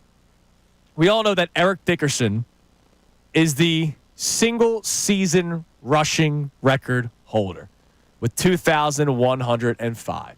Everyone knows that because it's what we've been talking about. And, man, immortality. So yesterday I heard a caller on the Mike Missanelli show. He asked Bill and Ray a question. He said, we all know that Eric Dickerson is the rushing record holder. Who won the Super Bowl in 2012? Which, by the way, was the was it the Ravens? The Ravens. And I knew that right away. That was the blackout Super Bowl. Yes, it was. Exactly. And that was not fun. I was in that building. And I must have been terrifying. I would tell you it was maybe the most anxious in a public space that I've ever been in my life. I could only imagine. Because nobody knew what was going on. And in New Orleans, they made the mistake of coming on the speakers. And we were in a press section that was like literally seats in the upper deck. And they said, everyone stay in their seats. There's no need to panic. And once you say that, the minute you say panic, everyone panics. Yep. Then people are like, what's going on? I remember my wife going, I'm like, what is going on? I'm texting her, and she goes, they just keep talking about Two Broke Girls is premiering after the Super Bowl. Of course. Two Broke Girls was premiering. They're looking to kill time so until the lights came back on. She goes, I don't even want to ever watch this show. They've said it like 10 times. I watched it because of one reason. She's on the neighborhood now. Don't dig her. Anyways. Don't dig her. The guy was trying to make the point that you remember records more so than Super Bowl winners. Now, Bill fired back the way I would. Well, I remember who won Super Bowl 52. And I'll forever remember who won Super Bowl 52. We will. Because that was our Super Bowl. That was the Super Bowl that the Philadelphia Eagles won. Okay. And if the Super Bowl, if the Eagles win this year, was 59? We talked about this as well. Yeah, it's 59 If this the Eagles year. win Super Bowl 59, we'll forever remember that the Eagles won Super Bowl 59. 5 years from now, 10 years from now, God willing, 50 years from now. All right? Like that's what we were going to talk about. So what I'm going to do today, for all you Eric Dickerson record holder guys, that Saquon should have the chance to beat it, I'm going to ask you other single season record holders. And if you can tell me who they are, based off of the category that I give you, okay, you will be in the running for the Sixers Suns tickets for Monday, January 6th. think that's fair. Because I'm told that these No, that's records, fair. No. immortality, we all know these things. Wait a minute, though. Is there anyone who listens to this show who is a big football fan? A big football fan that doesn't know that Eric Dickerson's the all-time leading rushing? Come on now. Well, I got some other ones. No. I'm saying is that one. This is the one we're talking about. Every single football fan knows Eric Dickerson. Because this is the one that we're talking about. No, it's because exactly. That's like, I mean, this is a huge deal. This is the one. All right. But you are diabolical. I'm diabolical today. So if you want to, test your strengths of football knowledge, obviously talk about the Saquon Barkley situation, call in at 610-632-0975. Now, before we get to the phones, I do want to play this for you on a serious note, seriously awesome note. Zack Baun was speaking at the locker room yesterday. It was announced that he was going to be a Pro Bowler. The story of Zack Baun, we have been following this all season long. Starting off with, who is Zack Baun? Right? Like, nobody knew who he was. He was a special teams ace for the Saints. He was signed here to be an outside linebacker. Unreal. And then all of a sudden, Vic Fangio goes, nah, I'm going to use this guy my way. No, but Vic Fangio had told the Eagles that before they went and got him. Right. They knew. He knew he had He a knew plan. what he wanted. Right. I can't believe it. It's and brilliant. now he's a Pro Bowler. Yep. And so yesterday, when he was asked about it, take a listen to the story that he told the reporters about how when he signed the contract, there was a Pro Bowl incentive bonus that he laughed at. Huge honor, something that you think about, and honestly, something that was in my contract when I signed here, and I just kind of laughed at the fact that incentive was in my contract because I didn't think that was necessarily a goal of mine. Obviously, it's a goal of mine, but I didn't think I could reach it at this point in my career. But to be able to be voted by fans, players around the league, and coaches, it really means a lot to me and a lot to the guys on this defense. It just shows that what this defense is and the type of guys we have. His story's been amazing. And I remember earlier this year he was speaking at the podium after he won Defensive Player of the Week, and he was talking about how, look, I liked my time in New Orleans, but I'm me here. He transferred in college. Remember, he transferred. He told the story. He transferred because he couldn't be himself. And so whatever that is, whatever that culture that is built by Nick Sirianni, give him a lot of credit for that. He feels comfortable being who he is. And we're not talking about on the field player. We're talking about the person that is Zack Baun. Nick Sirianni can never be criticized for the way, I'm telling you, the way his players speak of him. Yeah. Is outstanding. That's absolutely outstanding. We can criticize decisions in game, all that kind of stuff. Obviously, the Saquon Barkley thing's been talked about a lot this week. But if you're there are players in his locker room that disagree with his decision. This week, but they are huge advocates for the man, and that means a lot. That means a ton. Absolutely. All right, let's go to Kevin in the Northeast. What's up, Kevin? Hey, how you guys doing this morning? What's up, Kev? So are you Notre Dame Northeast? No, I'm just Northeast. No, it's just Kevin in the Northeast. Northeast Philly. There you go. I know. I'm kidding. I was wondering if you have a rooting interest for next week between Penn State and Notre Dame, the Battle of Philadelphia. No, I'm not really a college football fan. Sorry, I watch it, but I'm not really. That's all right, man. What do you got on the Saquon situation? So it's a record for him, but isn't it a record for the team and for everybody? It is. I think by him not getting it, say worst case scenario, the Eagles don't come through and do what they're supposed to do this year, and then you look back on it and be like, and we didn't get the record. We sat him out. So it's going to be, I don't know.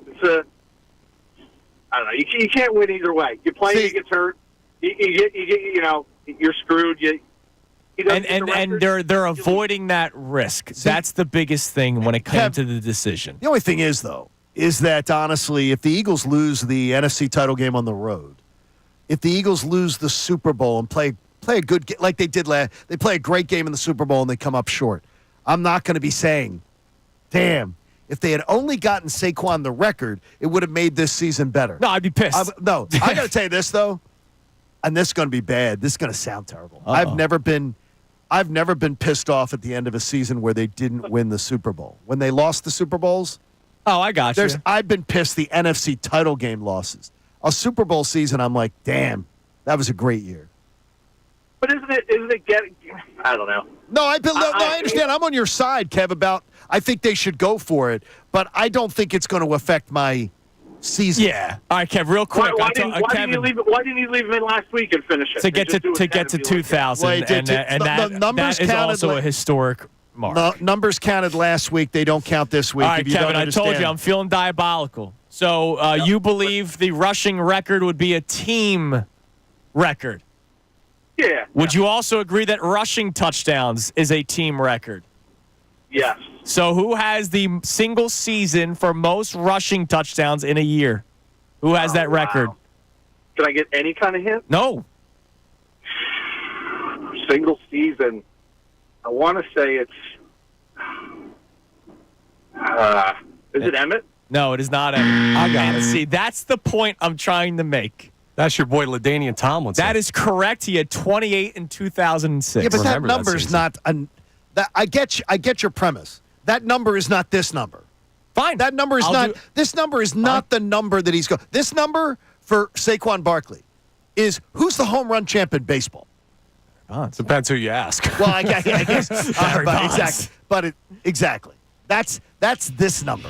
All right. I'll do one. Gotta be. Fine. I'll do a couple. It's got to be congruent. I'll do a couple that are closer to this one. Well, no, do one that's congruent to it. We hear so much about immortality. Do the one that's congruent to it. I'm calling you on this. Told you I'm feeling diabolical today, Johnny. It's another D word. So do you? Well, yes, you can go for it.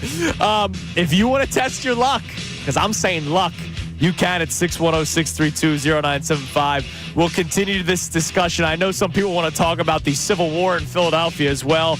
And coming up next, Stephen A. Smith chimed in on the decision to not play Saquon Barkley. Was he as adamant as John Kincade? I can only imagine. It's Kincade and Salciunas, 97.5 The Fanatic. Philadelphia 76ers guard Tyrese Maxey. He throws it to Maxey in the corner.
6:47 on Kincade Salciunas 97.5, The Fanatic on a Football Friday. Don't forget, we have 2 pairs of Sixers tickets to give away for Monday night's game against the Suns.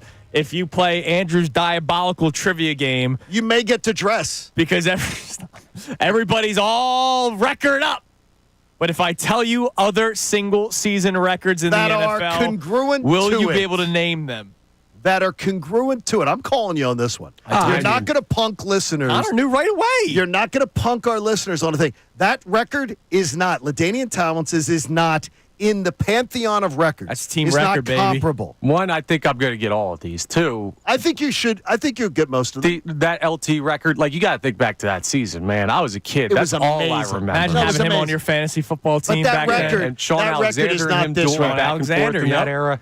That record's not this record. Okay. But it's okay. We'll see. Because I think you're every record that I give, we'll see if Johnny thinks it's a good enough diabolical, record. but you're kind. Sorry, LaDainian Tomlinson, that record's not that good. No, it's not as good as this record. 8 touchdowns. It's not as big as this. All right, real quick before we get back to our calls, because I know people want to test their luck. Stephen A. Smith yesterday on First Take. He was Of on General course- Hospital, too. Of course he was. He had to give his opinion on the Saquon Barkley situation, which I can't wait to talk to my fellow football guy, Andrew DiCecco, about this and hear him go at it with John. I will be stirring the pot today. I am very much Because you're diabolical. I is am what very you much are. looking forward to being a complete D during the 8 o'clock hour today. But here was Stephen A. Smith yesterday on First Take reacting to Nick Sirianni's decision. I hate this decision, but I want to preface it by saying that I understand it. I get where Sirianni's coming from. Philadelphia Eagles have played 12 straight weeks. And so you got to believe that that's factored into it. Last year, in a meaningless game, A.J. Brown got hurt, wasn't available for the playoffs against Tampa Bay. That probably factored into it. But my attitude was, would you take him out of last Sunday's game once he rushed for 2,000 yards? There was still time for him to accumulate more yardage. It would have been nice to see him do it. Well, okay, so he would have accumulated 50. Let's say he accumulates 50 more yards. He's still 50 yards shy. So is he still playing Sunday? In Stephen A. Smith's mind. If he kept him in the game, he got 50 more yards, which he could have. That game, like, they weren't stopping him. And he's 50 yards shy.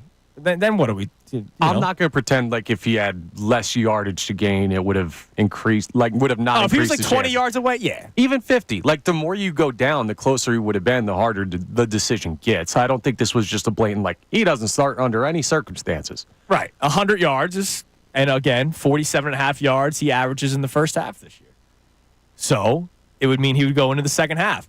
And a lot of people, John, and I'm not saying this to you because you would say he would play into the third quarter if need be. No, he'd play into whatever it needed to I set had the a lot record. of people on Sunday and Monday saying, at least give him the first half. That's a joke. And I laugh because if he finishes with 80 yards in the first half, you play him in the you're third. playing him in the third. And you are. Yeah, exactly. And that's what would have happened. All right, let's go to Jay in Paulsboro. What's up, Jay? Hey, what's up, man? How Good you morning, doing? Jay. Happy New Year. Happy New Year. How you guys doing? Good. Doing great, brother. I'm good.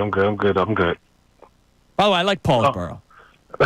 Yeah, home of the champions. You guys used to kick our ass in basketball all the time. I think everybody what did. school you go to? I went to Clearview. Oh yeah, we love you. Yeah. That's a good wrestling school, but yeah, basketball. Yes, it is. About the Saquon thing, I get both sides. I definitely see where the disconnect is. Like, for our side, we're selfish. We want to see him get it. He'll like it will be good for his legacy, but also if he goes out and gets injured, like against the Giants, like that will forever be on Sirianni's name. Like we wouldn't win the Super Bowl. Like we wouldn't be able to, you know. So like, it'd be on his name. It'd be on Sirianni's name forever, just like if he got the record. I don't think if he got the record, that would be on Sirianni's name. That would be on Saquon forever. That would benefit him more than anybody. I don't think. I'm not it definitely one of those that, benefits him the most. You're correct. Yeah, I definitely think it will benefit him. I'm not the one that's like, oh well, you know, it would benefit the team the most part. But I think that would definitely, you know, which would be good. We can easily say that from sitting on our couches, but man, we want to win the Super Bowl. So I get both sides. So they can't win. Just to be clear, they can't win the Super Bowl if he played Sunday. No, I won't say No. that. If he was to get injured. If he was to get injured, which he hasn't gotten injured in 16 games. But he could get hurt in Week 18, and you're playing the risk management. He could get game. hurt in the today lifting weights. All right, Jay. Who has the record for most passing yards in a single season? It's between Peyton and Drew Brees. I know Peyton got the 50 for the touchdowns. Passing yards, I'm going to go with Peyton also. That is correct. Good job, Jay. Now, is that better? I think that's more congruent, yes. Now, that's more but you know congruent what? as far as a... Jay seemed to be more on Connor and I's side anyway when it comes to the Saquon No, I think decision. he was. I think he absolutely was. That's a bright man right More there. congruent, yeah. That's a bright man. Uh-huh. Yeah, uh-huh. All right, so Jay's The in the running. logic is great. Jay's in the running for the Sixers tickets. We have 2 pairs of Sixers tickets to give away for Monday night's game against the Suns, which is perfect. You're coming off of a game that doesn't mean anything, which is why the starters aren't playing on Sunday against the Giants. And then you can watch a game of note Monday night between the Sixers and the Suns. Now, real quick, I want to go to this call because he was on hold and he dropped off, but he's back. Let's go to Craig and Denver. What's up, Craig? Hey, how you guys doing? What's up, Craig? I have a couple of points real quick. The first thing was I traveled a lot as a kid, like serious. My mom was heavy into the RV game, camping and whatnot, Grand Canyon, the whole thing, cross-country trips. So my brother and I, we saw a lot of stuff growing up. I saw Ozzie Smith play in St. Louis when I was a kid in the 80s. I mean, and I'm from North Jersey, so originally, New York Yankees, the Giants, whatever have you. My brother was a big-time Pittsburgh fan. I mean, everything was black and yellow. It's just because he liked linebackers, right? He was into Jack Lambert. He had poster. He had one poster of Lawrence Taylor just because we were from up that way. But he ends up going to Temple University. Right, he gets drafted to the Tampa Bay Buccaneers. That's awesome. We love that. He wins the Super Bowl with the Buccaneers. Then he goes to the Dallas Cowboys. And the first thing I said to him is, what's up with all the Pittsburgh stuff from all of these years of growing up with you, looking at all of this, yellow and black? And he didn't care less about Pittsburgh anymore. Well, he shouldn't, because he's an actual NFL player. He's not a fan. He's not a fan. I hope he's a Bucs fan. He won a Super Bowl He's with not them. He's not some guy who has a plumbing firm in Delco. Well, this is the funny Come thing. on. And it's like, this is the funny thing. So then he played for Dallas, right? So then he went to the Cowboys. He did 6 years. He did 6 years with Tampa, and then he did 4 years with the Cowboys. So my family has been traveling to NFL games. Well, that's different for your sake. Thanks for the call, you can't Craig. do that. That's Craig. You had family that wore laundry You're talking on about people, Sunday. right? Exactly. That's NFL players. That's not the guy who runs, does the associate siding. Producer of Kincade and Salciunas. Does roofing and siding in Delco, and he's a big Notre Dame fan. And then he probably roots for Villanova basketball, too. By the way, I got a bunch of these, by the way. I got Cousin Ryan. I got Cousin Chief Dan. I got my brother. I got a lot of these people. Now, I'm so happy for Craig's family success, especially because Craig's brother is an owl. So that's really cool. But yeah, he played in the league. I'm trying to think who his brother is now. I'll try to find it. I think I've spoken with Craig in the past. You go. I'll find that out during the break. All right, coming up next, our man Andrew DiCecco joins us for the entire 8 o'clock hour. The Saquon discussion. John and Andrew are on opposite sides. And no, I'm not talking about Andrew Salciunas. I'm talking about Andrew DiCecco. So you mean the real football guy. I will be playing pot stir for the 8 o'clock hour. And again, your chance to win the Sixers tickets if you can tell us other single-season records in the NFL. I'm going to put you to the test. It's Kincade and Salciunas, 97.5 The Fanatic.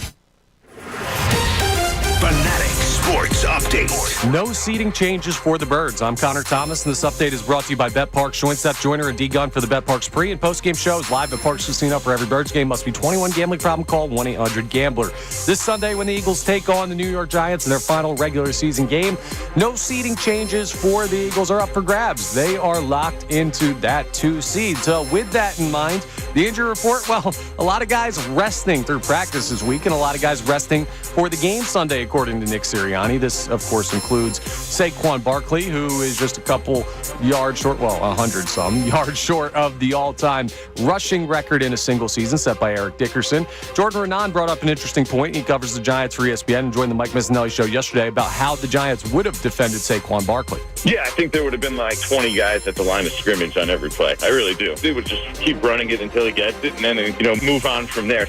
So the plan by New York would obviously not be veiled too much. They'd be trying to stop Saquon. Probably a good indicator of why the Eagles made the decision that they did. The Sixers fell to the Warriors 139-105 last night. Steph Curry 8 for 8 from deep in the game.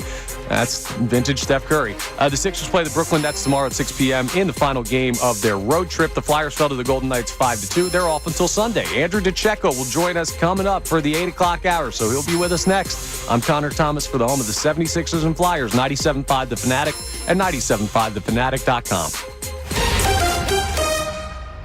Philly Sports Tonight.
is 8 a.m. on a football Friday, which means Andrew DiCecco joins Kincade Salciunas for the entire hour. And Johnny, I just saw another tweet that I laugh at. What's that one? Harold Stottle, our man who chimes in a lot. I think he's funny. I love Harold Stottle. I do too. He Very says, funny. what is more prestigious, a Super Bowl ring or a Hall of Fame jacket? To deny a player an opportunity to enter the Hall of Fame is selfish. It would be like John holding Andrew back when he had a chance to get his own show. It's our show, Harold Stottle. He said resentment will brew. Is Saquon Barkley not going to still continue to have a Hall of Fame career? He's going to be. Or is this his last year? No, he's going in the Hall of Fame. Yeah, so, come on. He could have immortality, as everybody likes to say, but he's going to still be a Hall of Famer. Look, there are Hall of Famers, and then there's guys who hold the all-time records. Right. But don't tell me he's not going to get in the Hall of Fame just because he's not going to break Eric Dickerson's record. That means there's going to be 0 Hall of Famers until somebody breaks Eric Dickerson's record. Come on. Look who's here. Andrew DiCecco's here. I love that he's here. Andrew, I don't want to get too quick into it because we have today's headlines with Connor Thomas in a few minutes. I would like you to make as if we were in debate team. All right? You seem like you'd be a good debate team guy. He'd be fantastic. Yeah. Because he's measured. Now, John, you and I are both going to step back here. Yep. Andrew DiCecco will have 2 minutes on the clock to explain why he believes the Eagles made the correct decision, because I know what side he's on when it comes to this, to not play Saquon Barkley. And this is a man that's in the locker room that is speaking to every player that's also involved. So, Andrew DiCecco, the floor is yours. I don't even know if I'll need 2 minutes here, but it's a team. You have to put the team before individual goals, and the Eagles did that. And when you look at what was at risk here, you're not just asking Saquon Barkley to go out there and go get the rushing title for what the Eagles, or what a lot of folks think would just be accomplished in a half. You're asking Lane Johnson and the entire offensive line. By the way, Mekhi Becton and Landon Dickerson have both missed chunks of games throughout the season walking off the field. They're healthy right now, but you don't want to run that risk.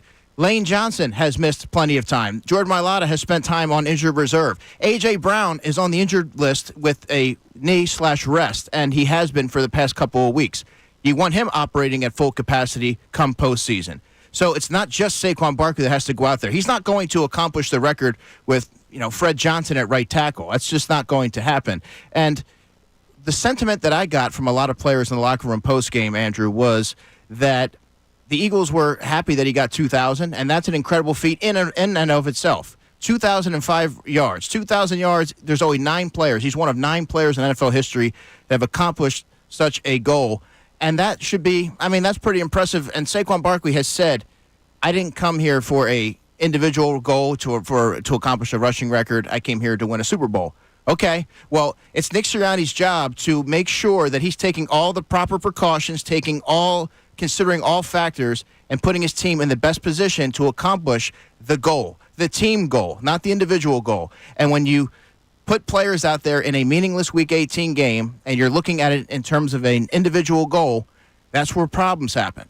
And I don't know that I think it was a tough decision. It was a lose-lose, but I think that Nick Sirianni handled it as good as anyone could have. All right, so we have today's headlines, and then after that, John is going to... I got a series of questions based on what he said. And I need you to bring up what pissed you off even more about the decision this morning, because I need to see and hear Andrew's reaction to that. But it is 8:05. It is time now for today's headlines with Connor Thomas.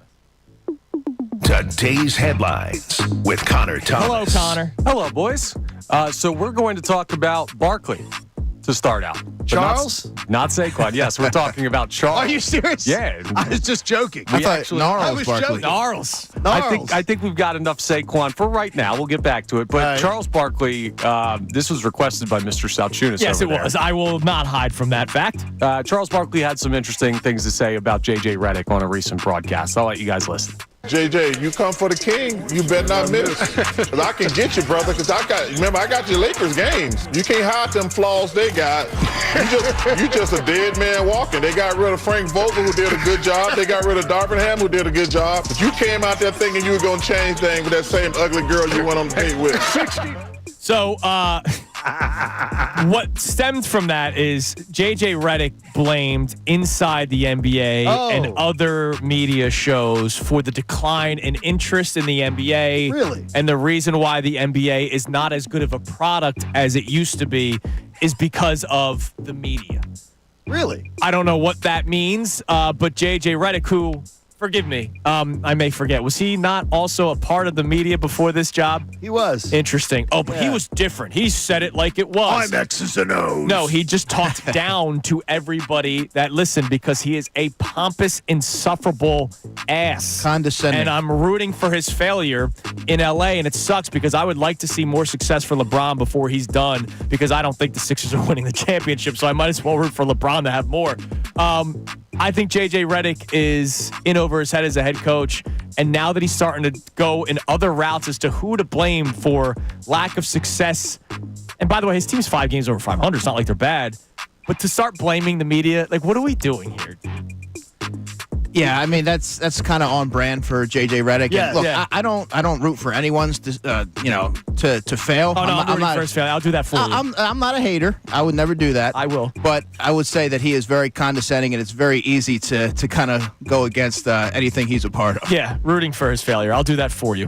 All right, sorry. What's next? Go ahead. Let me just please. Ask on this one is if the NBA doesn't understand what its problem is, it's that it's given the middle finger to its fan base. Yes. It's that it says we have perfectly healthy players, and they're saying, "Oh, we're sorry you bought tickets. That guy's just going to sit tonight." Right. Yeah. So, inside the NBA did not. They've screwed it. Bring up. They didn't create load management. By the way, you saw that inside there was a piece with one of the media outlets. Inside the NBA this year, just this year, has gotten higher ratings 4 times than the game that it leads into. It's amazing. People literally watch it and then turn it off. It's amazing. And that's once a week. It's incredible. That is unbelievable. All right. Well, we're going to move back to the other Barkley, but it's not going to be about whether or not Saquon is playing this weekend. Yeah, Barkley heavy headlines here. I'm sure you guys have seen this, but there may be some out there that did not catch the new Saquon Barkley commercial that was making its rounds on social media where Saquon took some not so veiled shots at his former team. I heard some of you were having trouble sleeping, so I wrote you a lullaby. Rockabye baby, awaken your bed. As the thought of 2000 swirls in your head. It sure is tough to lose sleep over football. Not for me, though. Good night to you all. Not for him, though. Saquon obviously taking a shot at John Mara and the New York Giants and Joe Shane and that whole conversation that happened about losing sleep if Saquon goes to Philadelphia. So Saquon's not scared to bring up what went wrong. No, and I'm sure Saquon could do another commercial after winning a Super Bowl and not playing in Week 18. Well played, Andrew. Well played. Thank you very much. All right. Unisom, eh? Unisom. I was sending you the patches yesterday. John sent me a link. The patches. About, I don't sleep. It doesn't happen. And my cousin advocates for them. I probably sleep like 4 hours a night. I can't. It's unbelievable. He can't sleep, though. You choose not to sleep. I'm working. Always working. I try to You're sleep. Vampire Diaries. He just wants to sleep and can't. Yeah, I just can't. Well, I take naps whenever I can. All right. Connor, good job with today's headlines. John, you heard Andrew DiCecco's reasoning for not playing Saquon Barkley and why he is in favor of said decision. You have questions for the football guy. Yes, I do. And my fellow namesake, Andrew DiCecco. Let me say first of all, you know that old that Twitter thing where it says no lies detected? Yes. I think he argued logically, and he argued factually. So I will say that right off the bat is that his points were incredibly valid and make good things. I'm going to ask you a couple questions. Do you think Nick Sirianni made this decision? I think it was a collaborative decision. Do you think Nick Sirianni made the decision? Yeah. I don't. You don't? I think it came from upstairs. Why? Because I believe it is the upstairs of this team that made that decision, because I don't believe that Nick Sirianni, who hasn't been allowed to literally drive this car in almost any way, shape, or form. That's what you think. Had his coordinators pick for him. The coordinators do their job. You think he doesn't. You don't know exactly what his job description is. No. You're assuming. No, I know that he has less power than he had a year ago. You're not even taking into account that he structures the entirety of practice. No question. And things like that. Like he has his hand in a lot of things that you're sort of dismissing here. I believe Howie Roseman made the decision. Well, we just disagree on that. It was a collaborative effort, and if you're Nick Sirianni, you have to make this decision knowing that if a player gets injured, you're going to be under the microscope immensely. Do you think Nick Sirianni could tell Howie Roseman, no, I'm playing him? Probably not. Well, that's what I'm saying. But I also don't think that he would want to play him anyway. Okay, that's fine. Do you think Saquon Barkley is happy? Not initially he wasn't, but now he's come to terms with it because guess what? No. Coming to terms with it, it doesn't mean you know what the response is. Do you think he's happy with what they're doing to him? No, but so what? Who cares? Okay, I care. That's where we just differ on this. I do care about that. Because guess what? There's 52 other players on the roster that matter. Do you believe if the 5 starting offensive linemen had a vote, that they'd vote to go for it or they wouldn't? Yeah. And it's sort of an all or nothing. Go for it? They'd vote go for it. I believe they'd vote. I believe it would be 3-2 go for it. Probably, yes. Okay. But all it takes is 2 not to go for it. No, I get I think it would be selfish to go for it. Okay. Because I think a lot of people are really tough when they're putting other people's body on the line. Oh, yeah, they'll be fine. Put them out there. Or could it be selfish to deny somebody else the opportunity, conversely? I think it's selfish when you're putting other people potentially in jeopardy for one person to achieve a goal. When I asked Andrew a question, I'll ask you. I asked him earlier today. Detroit played everybody. That's entire good. Game Good for them. Okay, wait a minute. Let me get you a question here. They played everybody in a meaningless game on Monday when they could have taken a week of rest. If they had taken a week of rest and put all their starters on the bench and done what the Eagles are going to do Sunday, would they have a better chance to win this game against Minnesota Sunday night? Yes. So you say yes. He said no. I say yes because they're banged up on defense. A lot of those guys could use that week to benefit and make sure that you have enough fuel to get you over that hump. You saw what the Leadership Council of Detroit said to Dan Campbell. Play. We want to play. What's the difference between the two places? I think Nick Sirianni and his Leadership Council is a lot more sensible, and they're not short-sighted. They're looking at the long-term goal. They're not living in the moment, I would say. They're not becoming a prisoner of the moment. They're looking at long-term goals. When you preach all season, John, that you're about what the mission is and that you're prioritizing, looking long-term, that you have to live by that. You can't live in the moment. You can't be short-sighted. Then why did you go for 2,000 on Sunday when he was a blowout Because game? that's a milestone. This is the biggest milestone there is. Yeah, but they took him out, and that should have told you all you needed to see. After he got 2,000, why did they took keep him out. going for it in a game that was totally out of reach? Compromise. It's compromise. Exactly. That's it. That's exactly what it was. You took a risk in a game that didn't matter, that you were totally in control. You continued to play a guy, I think 16, 17 snaps when the game was out of line. And for the record, I wanted him out. You did. Before 2000. So you played him like 16, 17 snaps in a game that was totally out of, and now you're contrary to that this week. Because they probably knew that Week 18 was going to be meaningless. So this would be the last opportunity, for all intents and purposes, that he was going to have to hit the 2,000 milestone and become one of only 9 players in NFL history that did that. All right, you got your 2,000. Come on out of the game. So you took your offensive lineman out of the game too. So would you have, if in the fourth quarter of that game, when Saquon was at 1975, would you have criticized Nick Sirianni for having him in? Yeah. Okay. Would you? You were. Yes. He's on record. He's the only guy that is literally on record, I think, in the whole media market. I was tweeting it out during the game. Get him out of the game. That game was unnecessary for him to still be out. He's the driving force of the offense. For the playoffs. I consider your point of view very fair then. If you take that rationale, because if anyone's saying he's very fair, no, but I'm crazy. No, I didn't think you're crazy. He's a football guy. No, I think that every single point he made was based in fairness and logic and fact. Well, that's how I operate. You do. That's how the show's been operating all week. He's a robot. No, you got much more feel. The idea is, I didn't hear you what I did. The idea though of somebody could get hurt. You logically spoke very, very. You were eloquent. Well, that's also part of it. Somebody could get hurt. But you know what you did? You argued it without it. You argued it without it. You argued it with complete, and I was waiting for you to fall into the trap. It's not a trap. You didn't. No, you did. Not a trap. He didn't. He argued his position. No trap. No, No, it's not a trap for you. The John Kincade booby trap. No, it's not a trap for you because you argued. Trap is made of twigs. You argued complete. You argued complete logic and fact. I tip my cap to you. I don't agree with you on a lot of things. Even if he did bring up the could get injured part. The one part. where I disagree completely is, and I think you sort of came to my thinking, is if Nick Sirianni wanted him to play, and by the way, as a coach, as a player's coach, I believe all the data would tell us he would want him to go get the record. And Nick Sirianni could never tell Howie Roseman, no, Howie, I don't care what you want. I'm the coach of this team. I'm making the call. We all know that is not factually correct. I'm curious to see what your tune was last season in Week 18 when A.J. Brown got hurt, and when Sidney Brown tore his ACL, and when Reed Blankenship got hurt. If we could go back there and pull up those tweets and see what your opinion was. Do it. Let's see. Let's check the tape. That team was a dumpster fire after the Arizona game. I thought their season was over. But still, they had a wild card game to play, John. No, they did. And I did not think that I thought they were going to beat Tampa 17-13. And then I thought season was over.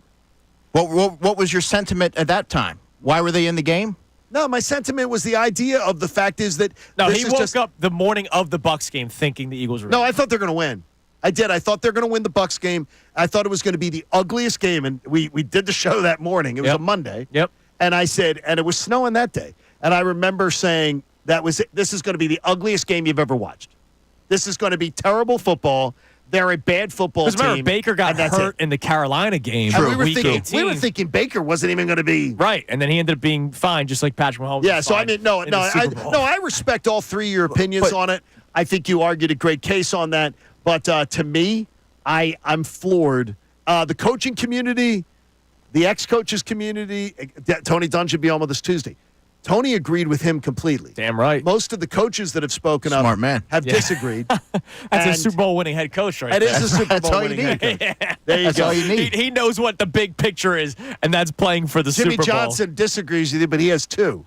Yeah, well. So is that a better opinion? Well, I hold Tony Dungy. I hold Tony Dungy in a higher regard personally, but that's just me. Wow. All right, I think Jimmy Johnson's the most underrated coach of all time. Let's quickly disagree go. again. Let's take a call. Andrew, I'm being diabolical today. I'm asking people trivia questions about single-season records because there are a lot of people that are adamant that Saquon Barkley would live in immortality if he were to break Eric Dickerson's record.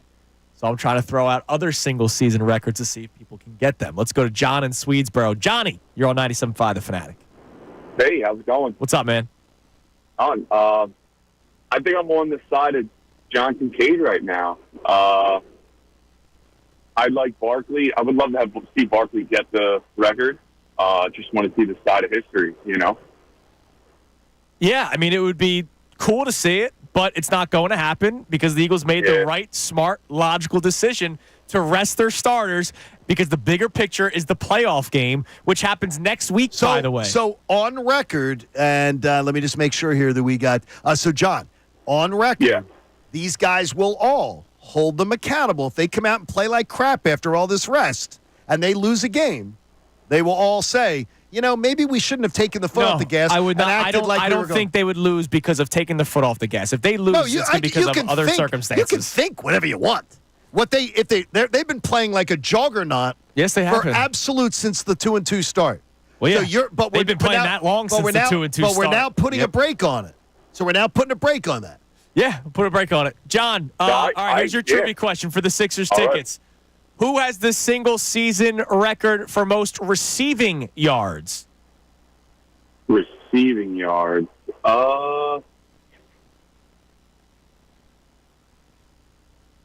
Three? Calvin Johnson. That is correct. Felt like a Google. You had it. I saw your eyes. Felt like a Google, but I'll give it to him. No, he didn't Google it.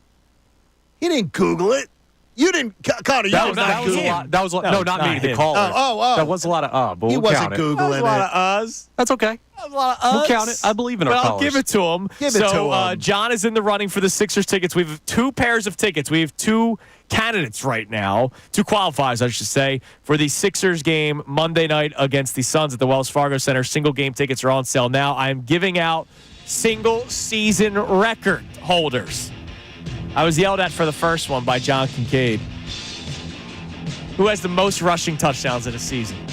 Andrew DiCecco. LaDainian Tomlinson. That is correct. See? He got it right away. There you go. Connor got it right away. It's unbelievable. All right, coming up next, we'll continue the discussion. Brian Westbrook, we played a clip of his earlier in the show. We'll play a couple of more. He was on with the Mike Missanelli show yesterday, and he talked about the decision to rest Saquon Barkley. You'll hear from B. West coming your way next. It is Kincade and Salciunas on this Football Friday, 97.5 The Fanatic. Fanatic Sports Update. update. Reacting to sitting Saquon, I'm Connor Thomas, and this update is brought to you by Rapid Radios. Rapid Radios are instant push-to-talk walkie-talkies offering national LTE coverage for a limited time. Go to rapidradios.com now for 60% off and free UPS shipping. Add code RADIO and get an extra 5% off. The Eagles are drawing closer to a matchup with the New York Giants, but the big reaction is to the decision to sit Saquon Barkley and other starters in Week 18. Now, it may seem like a no-brainer from the standings point of view, being that the Eagles are locked into the 2 seed, but Saquon Barkley still chasing Eric Dickerson's all-time rushing record in a single season, so there's clearly some people who disagree with the decision. Jordan Renan, who covers the Giants for ESPN, brought up an interesting perspective when he joined the Mike Missanelli show yesterday about how the Giants would have defended Saquon. Yeah, I think there would have been like 20 guys at the line of scrimmage on every play. I really do. They would just keep running it until he gets it and then, move on from there. So with that much of an effort to stop the run and no surprise about what the Eagles would have tried to do, maybe it was a good decision to sit down Saquon for this coming Sunday's game. The Sixers fell to the Warriors 139-105. Steph Curry, 8 for 8 from 3 in the game. The Sixers play the Brooklyn Nets tomorrow at 6 p.m. in the final game of this road trip. The Flyers fell to the Golden Knights 5-2. They're off until Sunday. Andrew DiCecco will remain with us for the entire 8 o'clock hour. I'm Connor Thomas for the home of the 76ers and Flyers, 97.5 The Fanatic and 97.5thefanatic.com.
Kincade Salciunas on a football Friday, which means our man Andrew DiCecco is here with us for the entire hour, talking about the decision to not play Saquon Barkley. John was even angrier this morning, and it's because of the Detroit Lions. Now, Andrew, I know John asked you the question about whether or not you think the Lions made the right decision to play people last week in what was technically a meaningless game.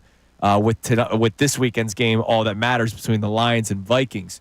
But that made John even angrier, which I was surprised by. Well, he walked in this morning saying, I'm pissed. And I was like, what did I do? I heard John at 6:15 in the morning hollering at you guys. I'm embarrassed that I didn't know it yesterday, that I hadn't watched the video of Detroit, Dan Campbell talking about it, hadn't gone and done it, because I should have done it before yesterday's show. And their leadership council and what they said about the players all wanting to play. I didn't realize that yesterday.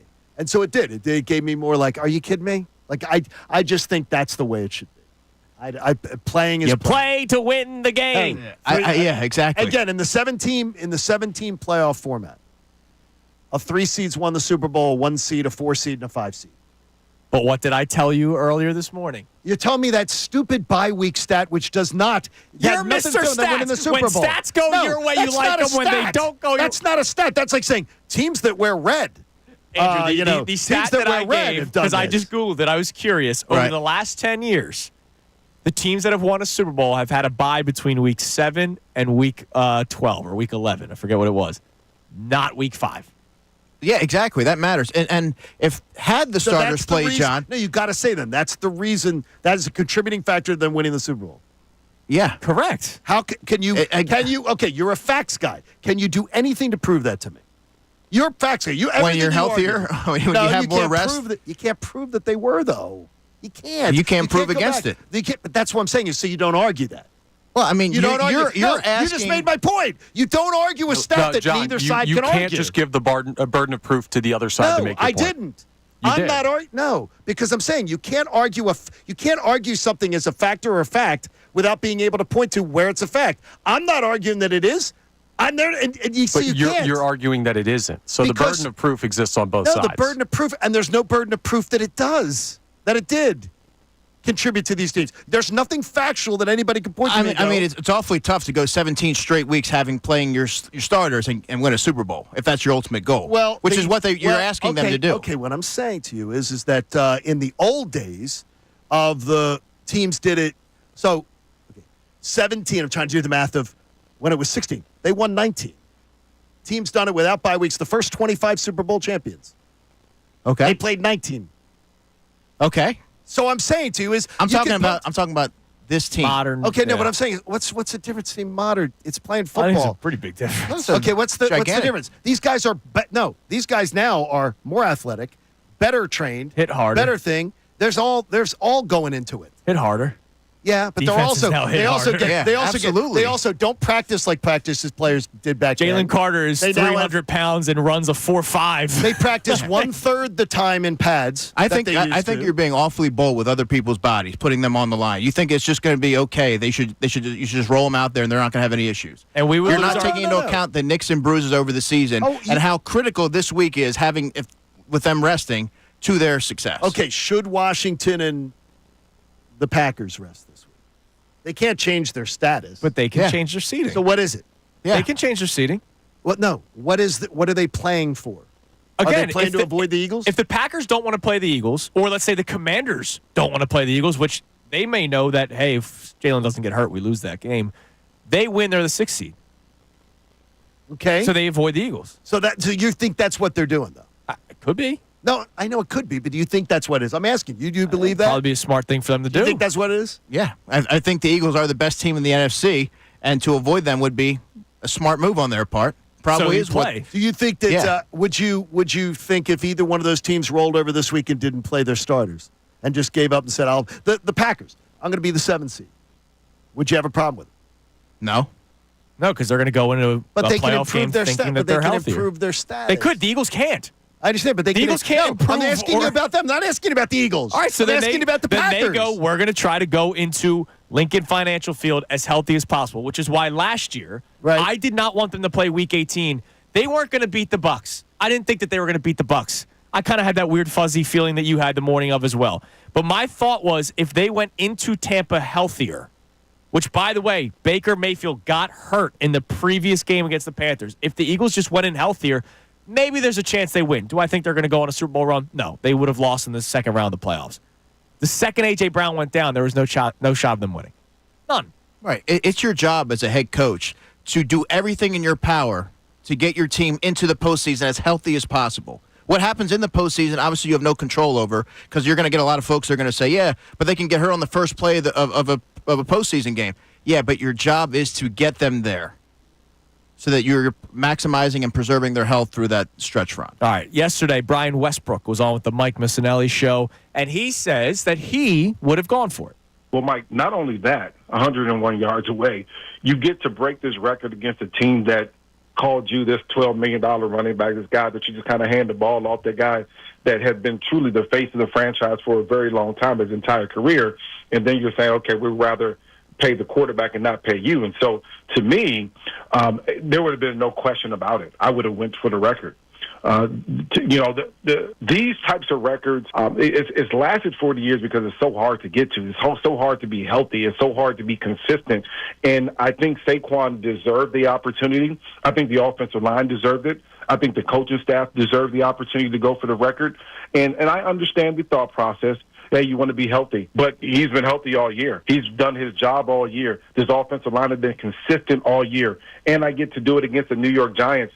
To me, there is no better setup for going for the record than what has happened thus far this season. All right, that's B. West. He said he would have gone for it, and he believes that he thinks they're Saquon and the O-line, it was, their right to have tried to go for it. Right. But the head coach has to make the decision. And you can like or not like the decision. Yes. I'm in favor of the decision. John wants to see Saquon get that record. That's what it is. No, I do. And you're going to miss your tweets. And you're going to miss your tweets. By the way, Saquon does too. And you're going to miss tweeting how many yards he needs to get the record. Those were good tweets. And Saquon, very informative. And a lot of retweets. A lot of people taking that information. Of course, you like that. Even some media members here in town using it. I do, and like Saquon, I know he wants to get the record. Good for him. He should want the record, but the goals are much bigger. I got you. As if the goal can't happen if he played this weekend. Nobody's saying that it can't happen. Well, then, no, but that's what it certainly sounds like. No. If they play this weekend, it does not affect them having a chance to win a championship. If he gets hurt, 100%. Yes. And that's why. No. Then wait a minute. Then you have an actual stand that you can take. No one else does unless they were doing what you were doing because they played him in a meaningless game last week when they were up by 3 scores. Yeah, I was taking him out. And they kept giving him snaps, risking injury, so it didn't matter on Sunday, but it matters this Sunday. They did it. See, I stand by what I've been saying. And then why did they do it? Well, they did it to chase a number. Well, no, I'm not chasing this number. I'm with Andrew. They should have taken him out way earlier last week. But I'm record. only giving him credit because he's the only person. He is the only person I heard say it. In this, even in the Twitterverse, I didn't hear anybody say it. That anybody said, well, wait a minute. Why are you not taking him out of this game? Because you're worried about chasing a number? It was 3-12 last Sunday. 3-12. We got receipts. I tweeted out. I remember he did it. Really cool that Fox is showing all this love to Saquon. But can he come out now? The game is over. And there were people, come on, let him get to 2,000. I was ready to take him out before 2,000 because the game was over. There was no need for him to keep on playing. But they kept him in for 2,000. But now you definitely don't play him week 18. No, and everybody just thinks that it's a guarantee that he's going. You do one thing when it was. You did one thing when it didn't matter. Compromise, baby. And then now you're like, well, we're not going to do it anymore. That doesn't make any sense. You contradict the strategy they're doing this weekend. Contradicts what they did last weekend. It absolutely. They should have had every offensive lineman out of the game and Saquon out of the game. They took him out as soon as he hit 2K. Yeah, but they went for it in a meaningless game. They were already up. The game was over. And they kept running him to try to get to 2,000. So what they're doing this weekend absolutely contradicts what they did last weekend. 2,000 is a milestone. And they knew So is this. they knew exactly what they needed to get that. Right. And they said, okay, knowing that Week 18 was probably going to be meaningless, a lot of things It had to looked that break way. Yeah, it looked that way. had to break their way. So their thought process probably was, let's get him 2,000, get him out of the game, and then we'll sort out Week 18. I got you. When we cross. No, that I bridge. got you. It's just an absolutely contradictory strategy by the coaching staff. So if this was Nick Sirianni's decision, he put everybody at risk when it didn't matter last week, but he doesn't want to do it this week. It's complete contradiction to what he did. All right, let's go to our man Kelso in South Philly. What's up, Kelso? Hey, Seth, how you doing, man? What are you up to, buddy? What's up? What's going on, brother? How have you been? I'm good, buddy. Happy New Year to everybody there. You as well, brother. So, I'm split on this, and I've been listening to you guys talk about this for an hour, and I kind of find myself leaning towards John only because of what, whether or not this call came from Sirianni and up top, or whether this was a team decision, I think is really where I land on this. If he overrode what the team wanted to do, then I think we got problems. Well, that's what being a head coach is all about. You got to make the tough decis, brother. Managerial courage. You got to have that courage. It's not always going to be the popular decision. No, it's not. And you're exactly correct on that. And at 100%, do not believe that Nick Sirianni is making that decision. I believe that is coming from his bosses. And I'm sure he felt the same way, knowing that you don't want to put the engine of your offense and really all of your offensive linemen, which are the unsung heroes of that offense. They're more than unsung, in jeopardy. Man. Look, Cam Jurgens played over 1,000 snaps this season. And Mekhi Becton and Landon Dickerson are constantly running off or constantly getting shaken up. And let's not forget, a couple weeks ago, Saquon Barkley suffered a thigh issue. Okay, let me ask you. Well, hold on. So let me give Kelso the Kelso. question. Kelso, get your question. All right, so Kelso, I know that you're a sportsman, good ball player that you were. Give us the single season record for most sacks. However, there are two. You want Both. what do I got to give you? One or both? Baby. It's Strahan and which Watt is it?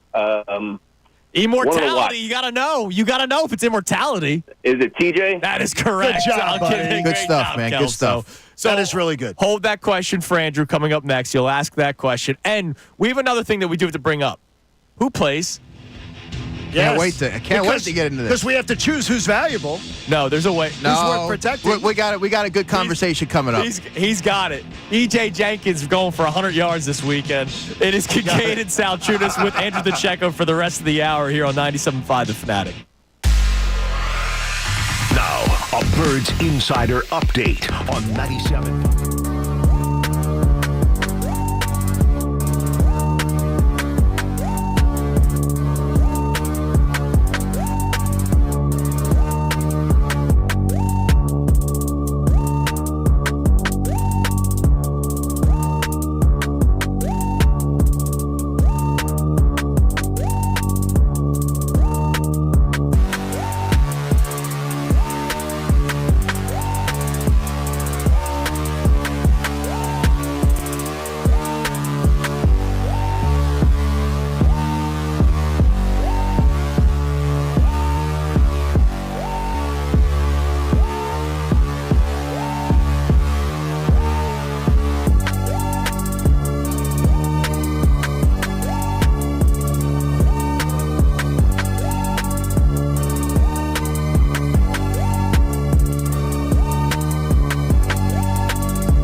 6:47 on Kincade Salciunas 97.5, The Fanatic with Andrew DiCecco for the rest of the hour.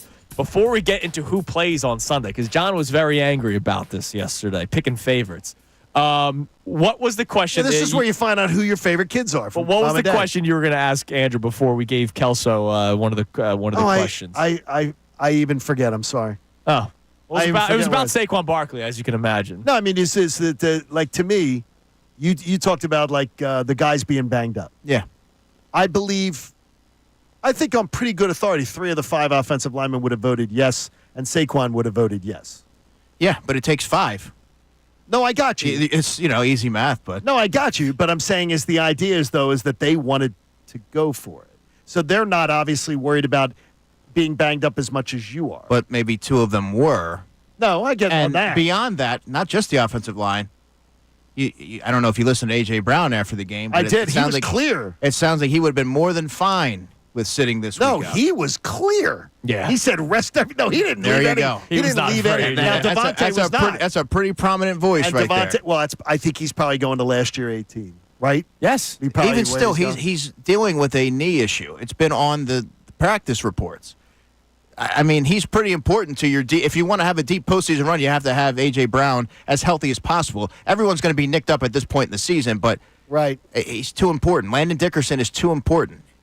No, my point just being, though, is that as everybody argues this, it is the people who are directly involved, I think, would be listening to the show saying, John's right. I don't think so. The offensive lineman? No, the offensive lineman. That's unfounded. Wrong, sir. No, the offensive lineman and Saquon. I'm just telling you right there. There's 6 votes. And I think it's 4-2, and I think I got it on pretty good authority that it would be 4-2. Yeah, but you need all 5. No, I understand that math of it. So that was never going to happen is my point. No, because, well, unless Howie Roseman said it was going to. Well, that's the thing, though. You got to go watch Remember the Titans again. Oh, no. This is not a democracy. This is a dictatorship. Yeah, man. They make the call. It's not head coach Saquon Barkley. It's not head coach Jordan Mailata. You're right. It is head coach Nick Sirianni. And above him is Howie Roseman. And Howie told him what to do. I don't care who did it, but if somebody made the call, those guys are in those positions because it is their job to make the decisions. They for the coach betterment team. of the team. Exactly. It doesn't matter. I'm sorry to the players. It does not matter what you want to do because ultimately the people getting paid to make those decisions are going to make those decisions. All right. Great job, Connor. Thank you. Very good. Well said, Connor. Mr. DiCecco, we have you for 5 more minutes. John is very worried about Sunday in terms of who do you play, who do you not play. I have in front of me, and we'll go through this, John, because maybe for your sports book of choice, you could look for some props. Jimmy Kempski put together what he believes will be the starting 11 on both offense and defense. Okay. But I have Andrew DiCecco for 5 more minutes. John's worried that some guys will play and some guys won't because you can only sit a certain amount of players. Can you speak to this? Well, John, they don't have 90 players anymore. That was back in the summer. They had 53 players, so you can't sit everybody. No. And there's going to be they're going to have some decisions to make, whether or not you opt to go, and we're getting a little bit in the weeds here, but Kenny Gainwell and Will Shipley, or do they go Will Shipley and elevate Ty Davis-Price? You only have 2 elevations. I would do that. I would not risk in any way, shape, or form Kenny Gainwell. Okay, so then because my other question is... by this scaredy cat mentality, I can't play Kenny Gainwell. That's logical, not scaredy cat mentality. But on the other side of the ball, so that's 1 elevation, running back. Now, they have 4 linebackers on their 53-man roster. So let's just say that Zack Baun and Nakobe Dean don't play. That would mean that Oren Burks and Jeremiah Trotter play the entire game. Well, could be 55 snaps, let's say. What happens if one of those guys gets nicked up? Do you put Zack Baun back in there in that game? I don't know. Do you elevate a linebacker? If you do, that would be the 2nd elevation. Mm-hmm. Looking at the edge rushers. And how many elevations for the people listening? You only have 2 elevations. Okay. So then let's look at edge rusher. Josh Sweat and Nolan Smith. Let's operate under the assumption that they're not going to play. They're going to sit this one out. Then that means that Jalix Hunt and Bryce Huff play the entire game. Mm-hmm. You leave no margin for error. If one of those guys has to come out for whatever reason, then you're asking either Josh Sweat or Nolan Smith to go in. So do you elevate an edge rusher for that game? That's the issues that they have. They don't have a 90-man roster. They don't have the luxury of being able to do that. So Are you some writing players this up, by the way, on Inside the Birds for us? I will be. Because I can't wait to read it because this is in the weeds, yeah, but it's necessary. I will be. So this is where it becomes interesting. Which positions are they going to choose to prioritize here? And I think that they kind of got ahead of it last week by signing Ian Book to the 53-man roster. Yeah. So they kind of built themselves into having an extra quarterback to work in tandem with Tanner McKee. But you have to figure out the two elevations, and then you're now saying, who are we going to put out there? I think it's going to be a big game for someone like a Jalen Hunt, someone like an Eli Ricks and Keely Ringo. Do you think like a D tackle would go out to the outside for a few snaps on the edge? Like Vic Fangio's going to have to be creative, I imagine, in this game, because you're not going to have them play 100%. No. Yeah, and you don't want Milton Williams out there playing the lion's share. He's very critical to the defense's success. Correct. So then it becomes, I mean, you have to get creative. You have to move maybe a Moro Ojomo out there who has played, he has played wide in training camp before. Thomas Booker is going to be playing. Again, this game ton of means snaps. nothing. So if anything, if I'm Moro Ojomo and I'm being told, hey, you're going to take some reps on the outside. All right, coach, let me put it on tape. Maybe my next contract, I can show, hey, I can do a little bit of both. I mean, this is an opportunity for a lot of these young guys that maybe they do want to play 100% of the snaps. Absolutely. And I think you're going to see some. Darian Kennard, the right tackle, who is the resident ping pong champion in the Eagles locker room. I had a nice chat with him. We'll be playing right tackle on Sunday. He played, I believe it was 70 snaps, and he played all 70 in one of the preseason games. It's probably going to be another one of those games for him. Interesting. All right, so I have in front of me, Jimmy Kemsky broke down what he believed will be the 11 on both sides of the ball. We'll do that in the 9 o'clock hour. Jimmy does some really interesting stuff. That's why I was really glad to hear that. If you don't follow Andrew DiCecco and you get all of his good stuff, that I'm fascinated by that angle of it. You see, we talk about players 1 to 15, obviously, because that's what the audience wants to hear about and what they want to read about that. But I prioritize and I pride myself on being able to give you information on players 1 through 70. And this is a game where now everyone's trying to do their research on Tanner McKee, on Will Shipley, on E.J. Jenkins. Hey, Nick Sirianni's always said it's a 70-man roster. Last year it was a 69-man roster. It's now the 70-man roster. And who'll also say, not everybody's role is the same, but everybody's role is vitally important. What do you call it? What you're calling the game? I think the Eagles win. Do the Eagles win? I think Tanner McKee's going to have a nice game. Oh, wow. That could benefit them. Connor made the joke earlier. Will they throw the ball more on Sunday just to avoid any big rushing days for any of the backups? It's so gonna that people can't go, hey! It's going to be a big Will Shipley game. I love that, man. The Rook getting the opportunity. All right, Andrew, we appreciate it as always, job, brother. Appreciate you guys. You make Thanks. this hour so much easier and so much more fun for us. So coming up next, we'll obviously continue the discussion about Saquon. I'll go through the Jimmy Kemsky starting lineups for the offense and the defense this Sunday for the Eagles to hopefully calm the nerves for John Kincade. And also, the players have spoken. Philadelphia may not be as horrible as we think. It's Kincade and Salciunas, 97.5, The Fanatic. Fanatic Sports Update. Giants set to stack the box. I'm Connor Thomas, and this update is brought to you by Bet Parks. Join Seth Joyner or D Gunn for the Bet Parks pre- and post-game shows live at Parks Casino for every Birds game. Must be 21. Gambling problem? Call 1-800-GAMBLER. The Eagles are drawing closer to their matchup with the New York Giants, but the injury report for the Birds has a long list of starters resting, as Nick Sirianni said earlier in the week would happen. Of course, that includes Saquon Barkley, who everybody wanted to see, or a lot of people wanted to see, chase down that Eric Dickerson single-season rushing record. The Birds are prioritizing health. Part of the equation may be what the Giants would have been expected to do if Saquon Barkley was out there. Jordan Renan, who covers the Giants for ESPN, joined the Mike Missanelli show yesterday and talked about how the Eagles' strategy wouldn't exactly be a secret. Yeah, I think there would have been like 20 guys at the line of scrimmage on every play. I really do. They would just keep running it until he gets it and then, move on from there. So not only are you risking injury, but you're risking injury with a game plan in Week 18 that wouldn't be too hard to figure out. The Eagles decided against going that way to try and guarantee better health for the postseason. The Sixers fell to the Warriors 139-105. Steph Curry went 8 for 8 from 3 in the game. Sixers play the Brooklyn Nets tomorrow at 6 p.m. in the final game of this road trip. The Flyers fell to the Golden Knights 5-2. They'll be off until Sunday. I'm Connor Thomas for the home of the 76ers and Flyers, 97.5 The Fanatic and 97.5thefanatic.com. Philadelphia 76ers guard Tyrese.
97.5 The Fanatic. Thanks to our man, Andrew DiCecco, for joining us for the entire hour.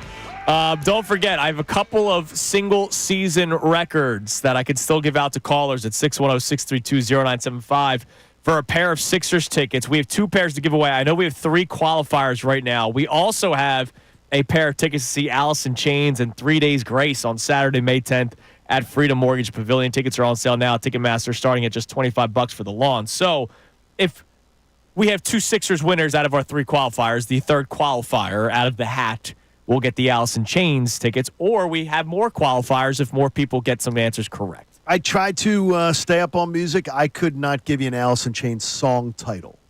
Oh, I can't either. I just know Ants Open used to be that. I made it. Right. No. I said song title, though. Yeah, no, I couldn't give you a song title. I don't know. Yeah, it's just not my favorite genre, but a lot of people love it. You guys are, oh, no, they do.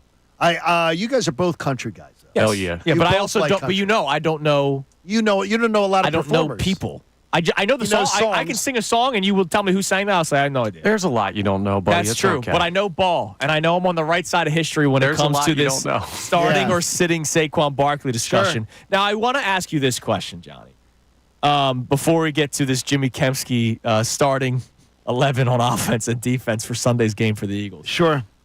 So you're angrier today because of what the Lions are doing. Yes, because of what they did. Yes. And I understand your reasoning that they are the best team record-wise, and many people would say eye test, despite everything that they've dealt with. Chiefs have the better thing. I don't think anybody has said they've been the best team in football this year. But I will say this. I ask you this question. Okay.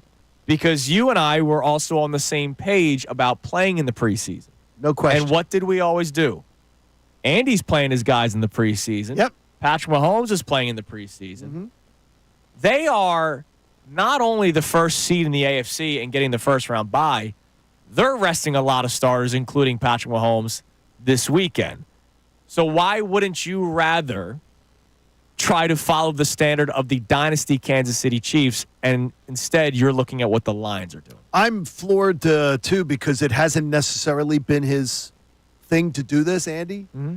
But I consider them not congruent because, to me, getting ready for the regular season and getting ready for the playoffs is different. Yeah, but I got to consider exactly. So he plays players at that point. So why wouldn't you do what the Chiefs are doing now, which is resting the starters? Because I think this has got to be unique because Andy has not always done this. So to me, there must be a unique circumstance that he's looking at saying, yeah, we should rest him. So I don't know. Last year they weren't the 1 seed. I don't know what they were playing. They were the for. 3 seed last year. But guess what? By the way, they rested last year because they couldn't get the 2. Oh, so they realized that they couldn't. They couldn't get 2. But it is not what he has always done. But it's Kansas City started a nice thing on it yesterday or 2 days ago about how Andy, there's no rhyme or reason. Sometimes he does, sometimes he doesn't. And you can't make it congruent unless there was, if Patrick Mahomes had the all-time passing record in his lap right now going into week 17, he'd be playing. But then why is the Lions argument congruent? Because they chose to play they didn't take rest when but they they're could have not playing gotten for any records. No, but they could meaningless game. They went for it. Meaningless game for the Chiefs. They're not going for it. Meaningless game for the Lions. They did go for it. I would rather try to emulate myself based off of the Chiefs. The Week 16 game and Week 17 game is different also. That is, they had a chance to say, their leadership council literally said, we're playing. Okay. Coach, we're playing. We want to play. Yes, we're the most banged up team. Well, wait. We want to play. Hang on. The Chiefs are doing it in the same week as the Eagles. Chiefs, by the way, 2-time Super Bowl champions. And the going Chiefs for a are third. and two, for your point, Chiefs are doing it with a week. Another week after. With a bye, too, The Lions did it in a different week. They did. By the way, the Lions did it in Week 18 last year, and their starting tight end, Sam Laporta, got hurt and was unavailable for part of the postseason by playing in a meaningless Week 18. So I don't understand why the Lions example is more relevant than the Chiefs. Because what I'm asking is that the coach and the team have a different mentality.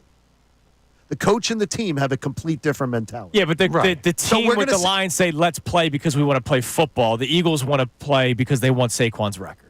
No, they want to. They believe in immortality. They got a chance. Yeah, but they're not saying we want to play because we think the best thing for us is to keep playing. If Patrick Mahomes was going for a record this weekend, he'd be playing. Could be. Andy Reid would not say you're not playing. No, not could be. He'd be playing. When Tom Brady was going for the all-time record, he played in 2 meaningless games to get it. Randy Moss was going for a record. Bill Belichick said, you're going to play in 2 meaningless games to get it. Because immortality mattered to them. If immortality doesn't matter to you. But the Lions were playing for nothing last week. To your point, the Lions were playing for nothing. They were playing for nothing. So I'm trying not to say forget the record, but forget the record for a second. Okay.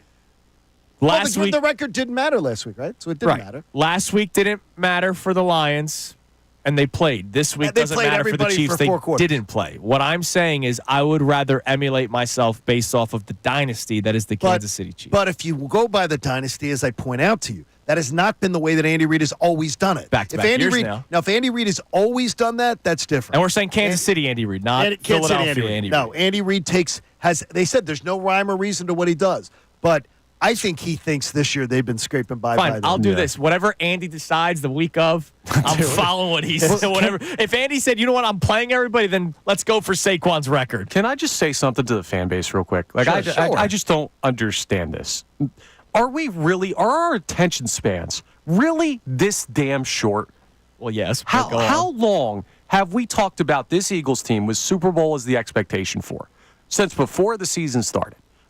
That was a conversation. We had them at, 12, 13 wins? Yeah. As far as the predicted record, we knew that they were a Super Bowl caliber team based on the roster. This is the new flashy thing in front of you. No, I got you. So how in the world, in the city of Philadelphia, where Super Bowls are the end-all, be-all, we just get this random record that previous to this season, nobody in this city had ever even considered. We've been chasing a Super Bowl since everybody in this city's been alive.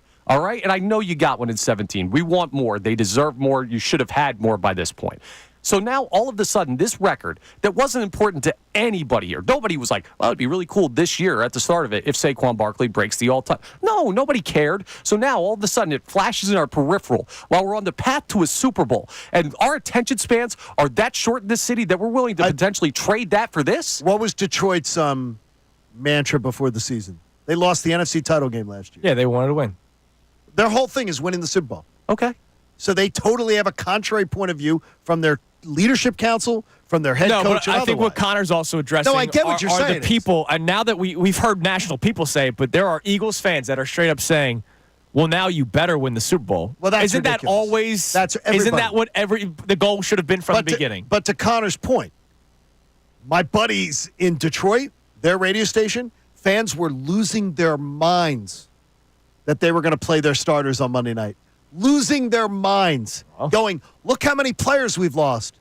They were up, so the fan base was saying, what the hell are you doing? Dan Campbell's the guy at the blackjack table that hits on 21. He's a moron sometimes with going all in on the mentality. They bring the pit boss over if that happens. They're just like, he is just gung-ho everything. And that's his personality, and that's what he's built the personality of that team to be.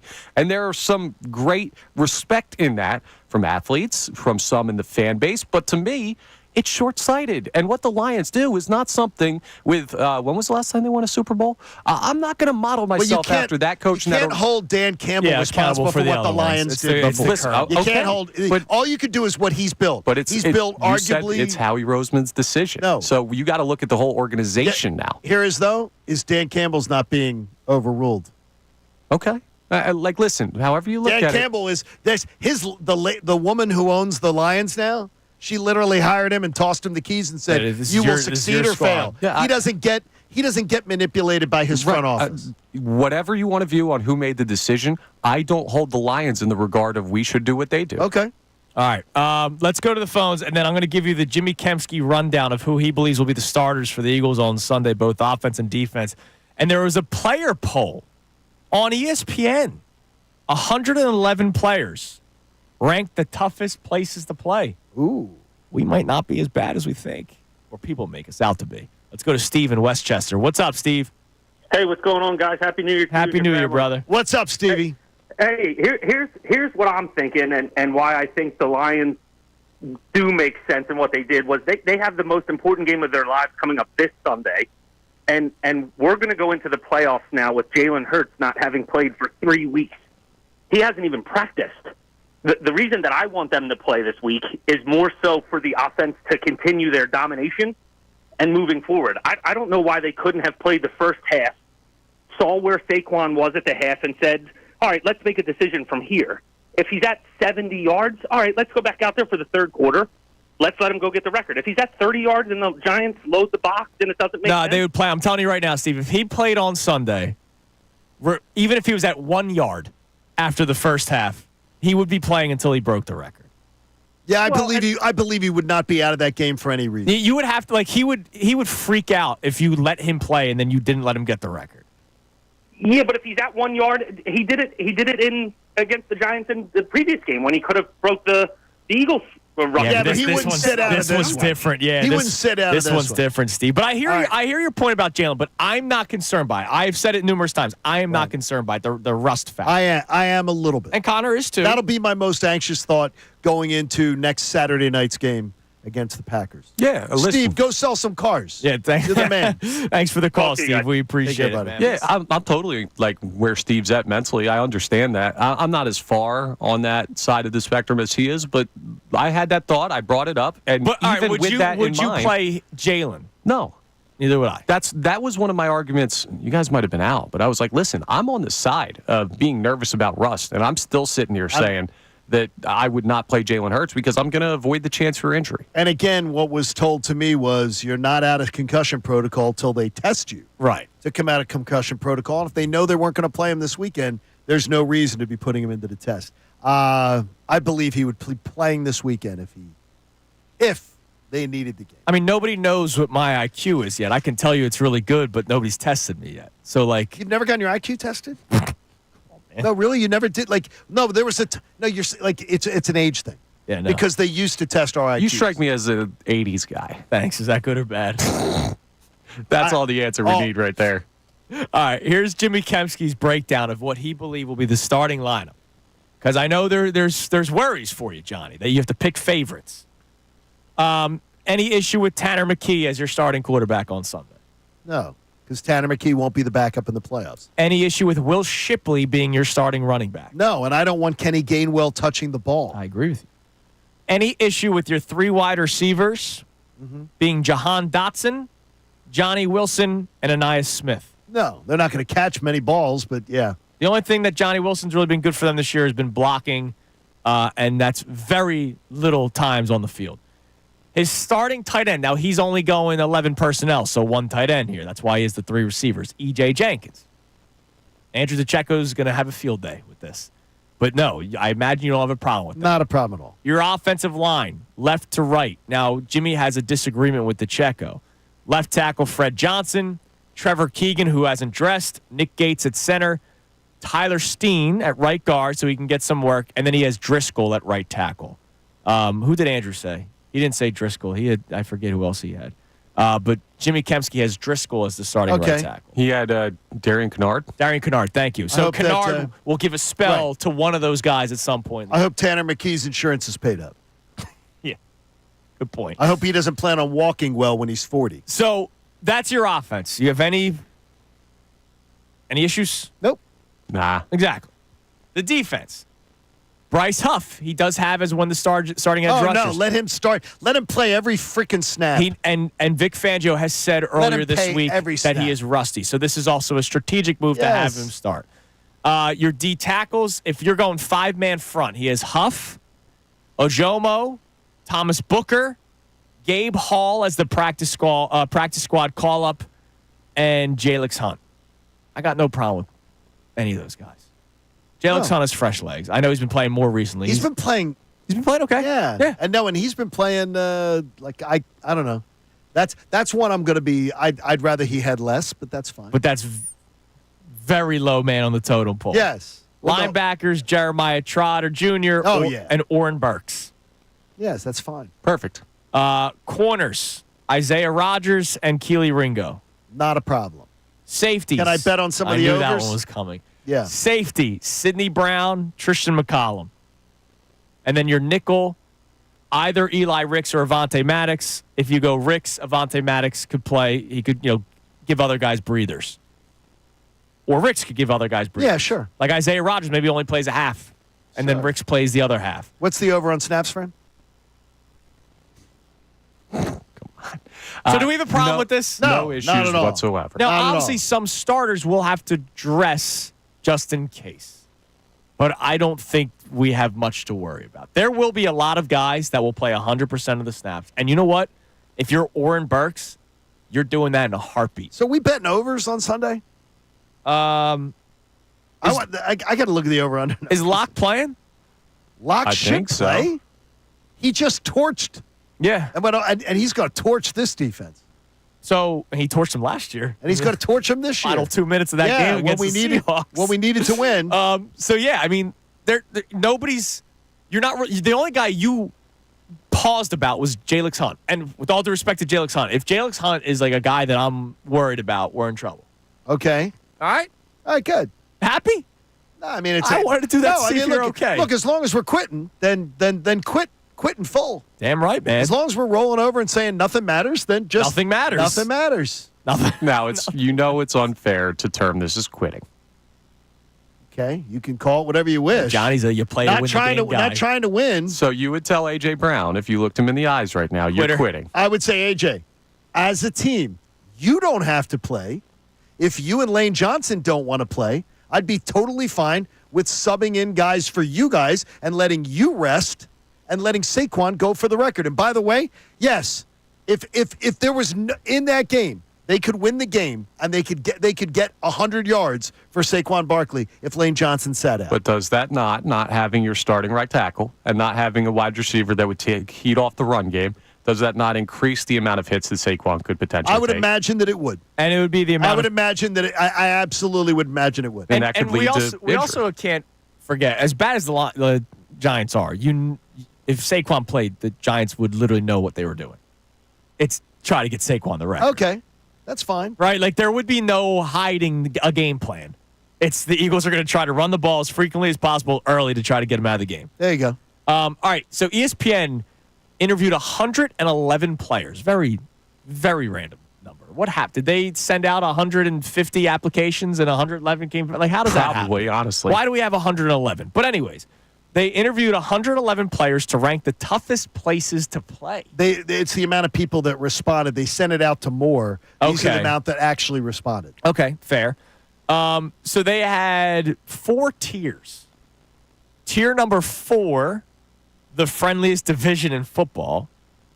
Tier number 3, altitude, noise, and renegade. What's renegade? Tier 2, hostile environment.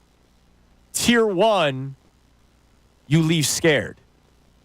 Where do you believe Lincoln Financial Field and the Philadelphia Eagles fan base falls?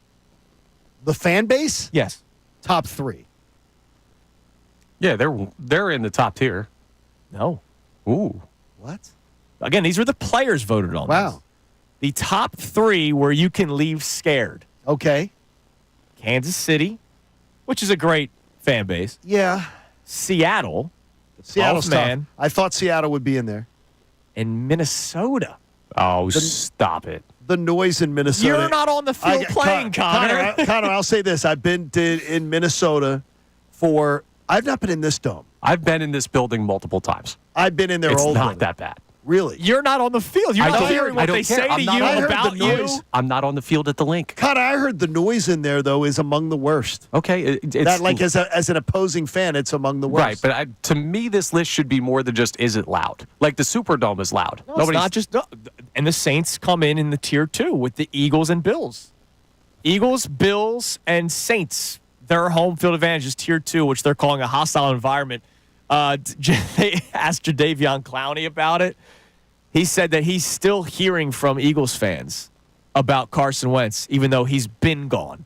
Like, Really? he still hears about it. Okay. Which is, by the way, interesting that he didn't play against the Eagles earlier this year. That was He interesting. didn't even travel to Philadelphia, if I'm not mistaken. But yeah, Philadelphia falls in the second tier, not even tier 1. Well, I think going to the link compared to going to the vet, definitely. it's going to 430 Mass at Peter and Paul. I mean, it's honestly, it's much better. And Father McGowan with a quick sermon. Yeah. I mean, it's not like the old days. Not like the old days. Beautiful. Father McGowan gets you in and out. Look, I respect that. So All does right. Father Riley, but McGowan's really quick. Coming up next, I have a question for you guys about the Penn State Notre Dame thing, because there's a lot of people responded to me yesterday about why they're Penn State fans. And I have to ask a question about that. And also, pick segment. Oh, can't wait. We're coming down to the wire, man. It's coming. Well, no, we got all playoffs to do it, right? Yeah, sure. We can keep it going through the playoffs. Well, we got to agree. So we'll do that next. It is Kincade and Salciunas on a Football Friday, 97.5 The Fanatic.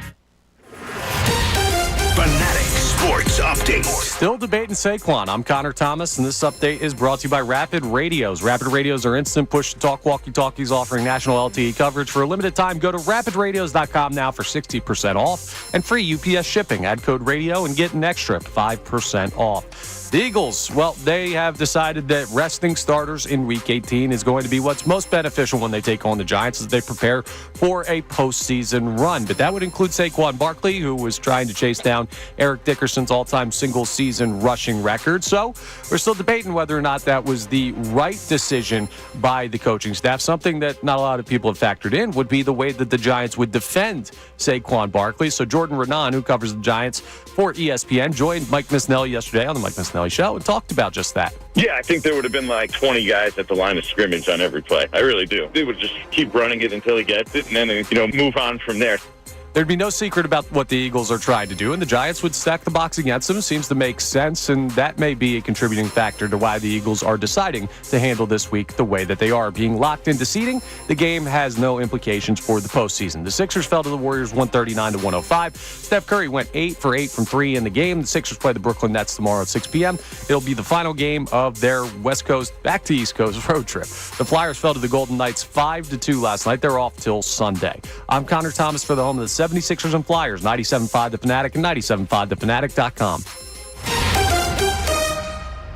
Philly sports tonight. Discussion on the big stories we've been talking about.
fanatic. A couple of good owls here. I see another good owl across the way. Ray Dunn rocking his Temple gear today because that's where he attended. Mike said to us yesterday, why are you wearing Temple gear? I'm like, because we're proud of our university. Because that's where we attended. We love our university. And we actually attended the university that we're wearing. The amount of people yesterday that tried doing the gotcha. When does Temple play next week? What do they think? They suck. Their football team's bad. I know that. What do you... That doesn't mean I'm now, because So Temple stinks, I should be a Penn State or a Notre Dame fan? Correct. No. Wrong. That's it. Speaking of. And I would say, where were they during the scandal? Were they sporting all that gear? Probably. There you go. Speaking of, yesterday when I put out the tweet, you and I both took jabs at the local Notre Dame fans and local Penn State fans who have no ties other than their fans. Yeah. They went to Walmart and they bought a shirt. But only their football program. Yes, because my brother is one of these weasels that goes and has the Penn State football fan, and then he's a Villanova basketball fan. Yeah. I don't get that either. That's something we touched on earlier. It's awful. Like, you can't pick different schools for different sports. I totally get that. I get that entirely. Dude, you can't do that. Let me explain something to you guys. For you guys, seeing it from your perspective, going to a Division I school with these teams that you care about, you are ingrained in rooting for that team. There are a lot of people like me who did not go to a major school and did not see then pick one. Then pick a school. But here's the thing, right? If I was going to pick, I like the Premier League a little bit. I picked Liverpool because they're good.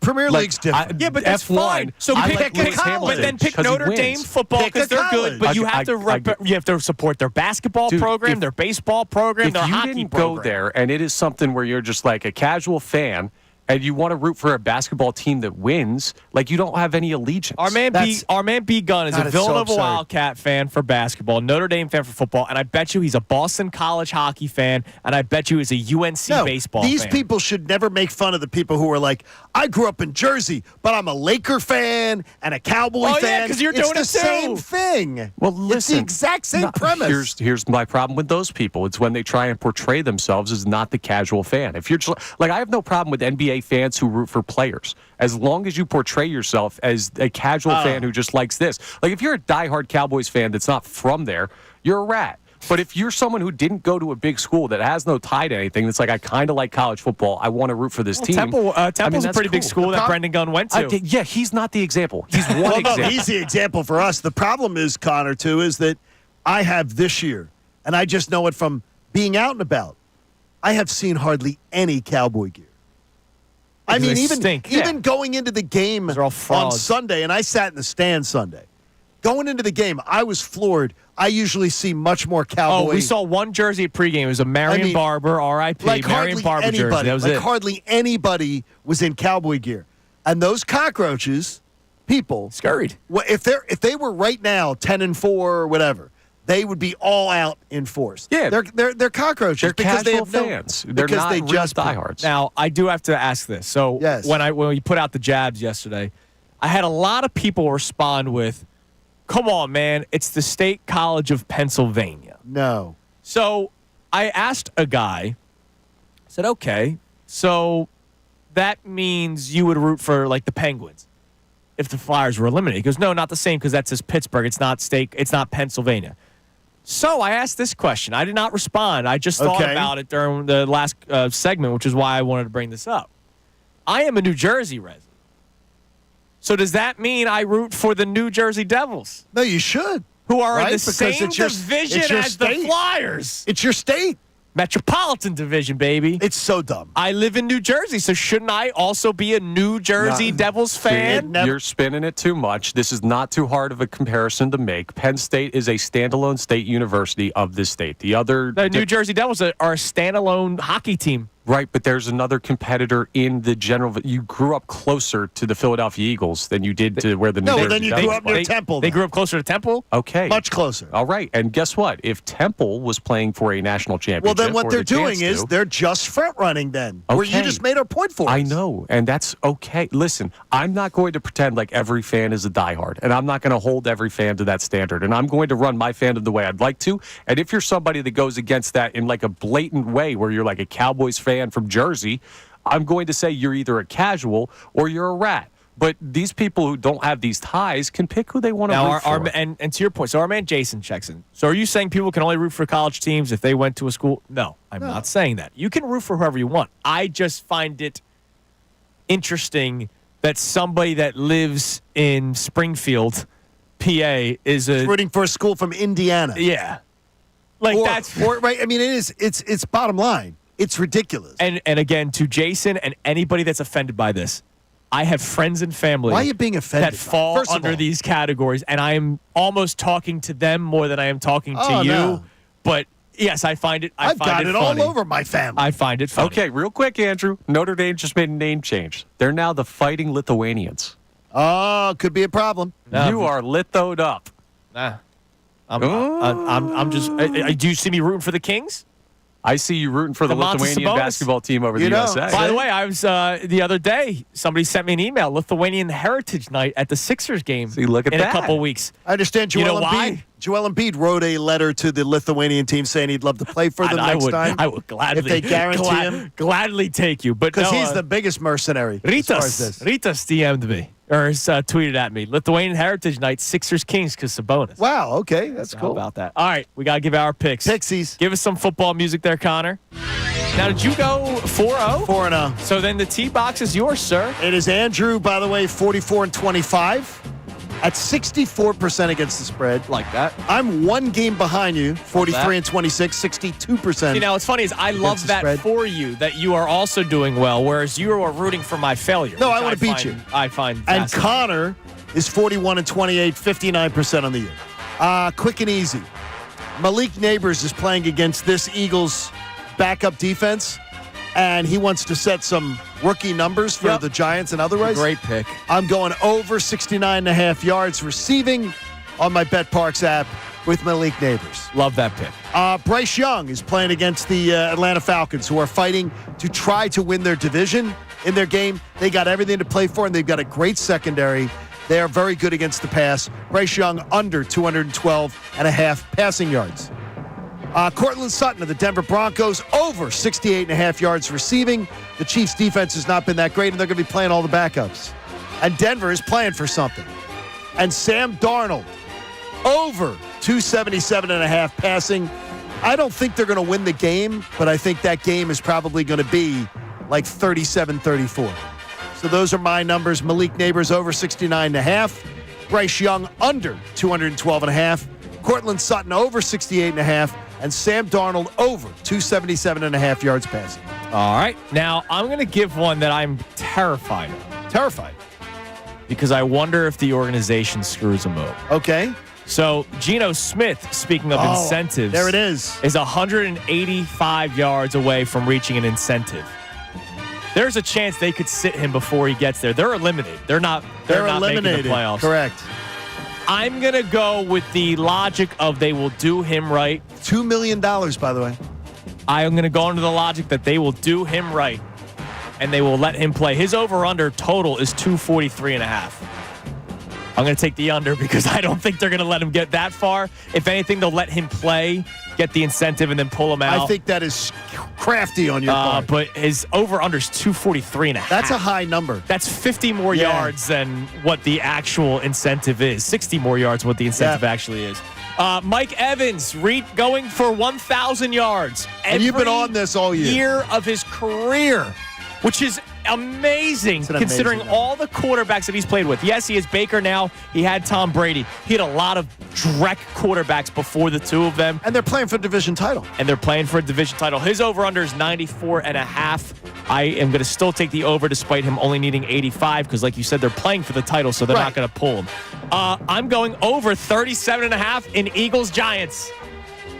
Tanner McKee's going to try to score touchdowns. He wants to make a name for himself. The Eagles defense is playing nobody. So Drew Lock and Malik Neighbors, to your point, should have a decent game. 37.5, low number. I think it's the over. A weird number. And lastly, because I just want the chaos to happen, I'm taking the Bengals minus 1.5 to beat the Steelers.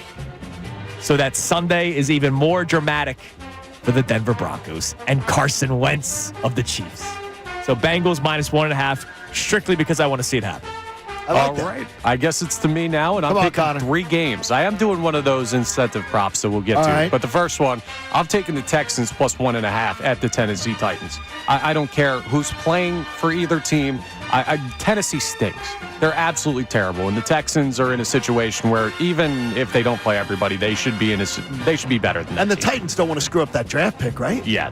Texans are covering the 1.5. Texans are winning that game outright. Another game that I see an outright strong victory. Washington's giving 6.5 on the road in Dallas.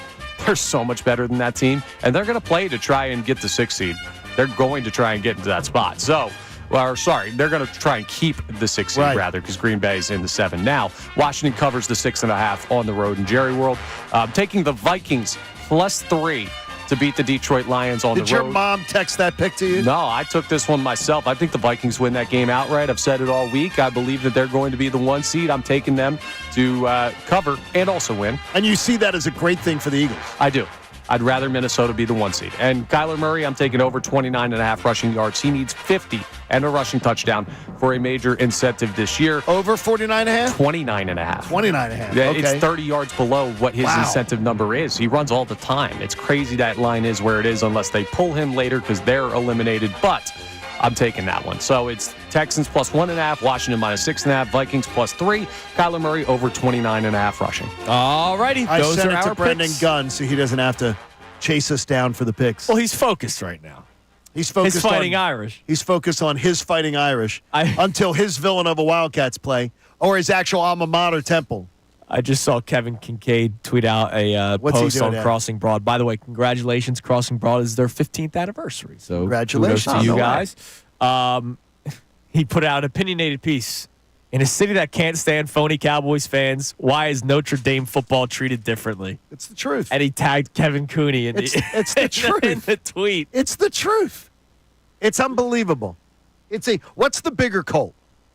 Philly people that have no tie to Notre Dame rooting for him, or the Philly sports media and the Bruce Springsteen?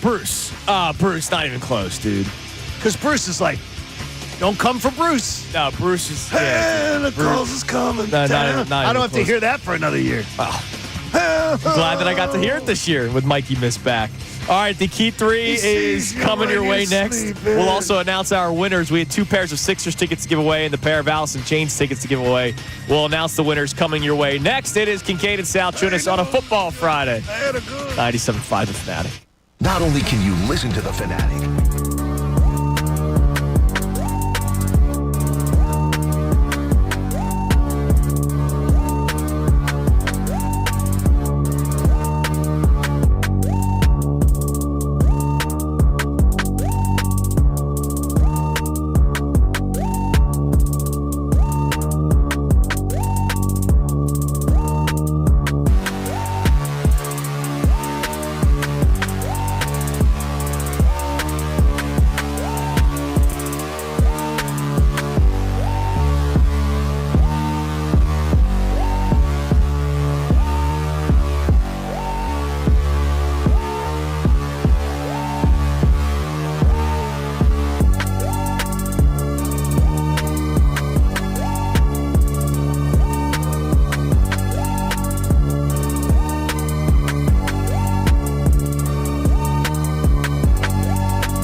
8:45 on Kincade and Salciunas here on a football Friday.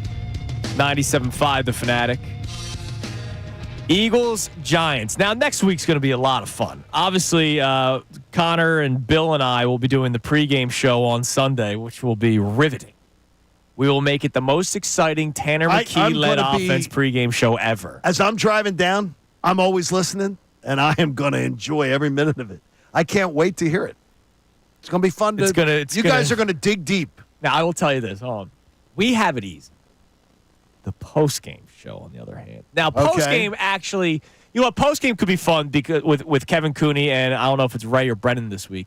But postgame show, you'll at least be able to see what happened in the Commanders game and the Packers game. We won't know talk about the seeding. Yeah, you won't know game time for Saturday. No, but you'll know the seeding. Usually, that usually comes out around after the early games. But I will tell you, I love my job, and I take every shift that I have with pride and passion, as you know, John. Okay. Never taken a show off, right? No easy shows. You are absolutely prepared. Weren't you off Tuesday? No shows off. When I do the show, I don't take it off. I'm messing with you. I had to do the year the Eagles made the playoffs in 2021 with Jalen and everybody. Remember they beat the Lions like 44-6? The Eagles only won. That was only like the Eagles' third or fourth win of the season. It's not like they were playoff bound when they won that game. I had to do a 5-hour and 45-minute post-game show. God bless you. By myself. Yeah. Because it was still COVID times. So I played like Dallas Goedert's post-game. God bless you. 5 hours and 45 minutes. Gosh. Because the game ended quick because they were up so big. Sure. And there was like a Flyers game that night that I had to lead into. Wow. So pregame's a little bit easier. It's going to be fun. It's going to be a great time. Congratulations to Kelso and Ray J. That Ray J? No, it's not that Ray J. Oh, not that Ray J. I didn't know if he was a listener to the show or not. Kelso and Ray J 1 hour tickets to the Sixers game against the Suns on Monday, January the 6th at the Wells Fargo Center. Single game tickets are on sale now. And John won the tickets to see Alice in Chains and 3 Days Grace on Saturday, May 10th at Freedom Mortgage Pavilion. Tickets are on sale now at Ticketmaster, starting at just $25 for the lawn. It is time now for the Kincade and Salciunas Key 3 best minutes from today's show, brought to us by Von C. Brewing. Now, the Kincade and Salciunas Key 3, today's best. This morning, I was really scared. John Kincade walks in. In the first couple words he says to me, well, now I'm pissed. Oh, so, no. John, I'm going to step aside and let you be ridiculous about why you're pissed this morning. I don't believe it was Nick Sirianni's decision to sit Saquon Barkley. So all of a sudden I like the decision even less. Then I would tell you that I believe I've gotten some good information that many more players wanted to go for it than just the most vocal leaders that spoke. But most of all, it was the Detroit Lions, who had nothing to play for on Monday night. Could have taken a bye week if they wanted. Could have gotten everybody rest. And what did the Detroit Lions do? They played everybody. Oh, and they played them for a full 4 quarters. And you know what? Nobody's leg fell off. Nobody died. The Detroit Lions came through and won a big game on the road because they wanted to. Because they said, to hell with rest. We're playing football. Oh, by the way, the Detroit Lions, the most banged up team that will appear in the NFL playoffs this year. The team that most could be argued needs rest. Rejected the premise of rest. And their leadership council also rejected the premise of rest. The night before the game saying, we want to play. Coach, we want to play. And Dan Campbell saying, that's what we're paid to do. So if you're asking me this morning why I think going for history with Saquon Barkley and playing in a game means something, again, we'll have a referendum on it come playoff time. I want, come playoff time, for my team to be in the best position possible. And my belief, best position possible is being A, talented, and B, healthy. Do they have a better chance to win if they had taken the game off? The Lions? The Lions. If they had taken the 49er game off. Sure. So now you changed your answer. Because they're healthier. But now you changed your answer. You told me 2 minutes ago, no, it didn't. So which is it, Andrew? I'm going to say sure, because that's what I want the Eagles to do. I don't care about the Lions, John. Just because the Lions are doing something doesn't make them the standard. I want the Eagles to do what I think is best for the Eagles. To hear Lane Johnson talk about it, You would think that these were Amazon workers that had worked double shift, lugging boxes all through the holiday season for minimum wage. Lane Johnson gets beat up every single week. He What are you does. talking And the about? Eagles are the healthiest team going into the playoffs. He might not be. The Eagles are the healthiest team going might into not the be. playoffs. Then he's selfishly saying, Yes. then give him the day off. Don't give everybody the day off.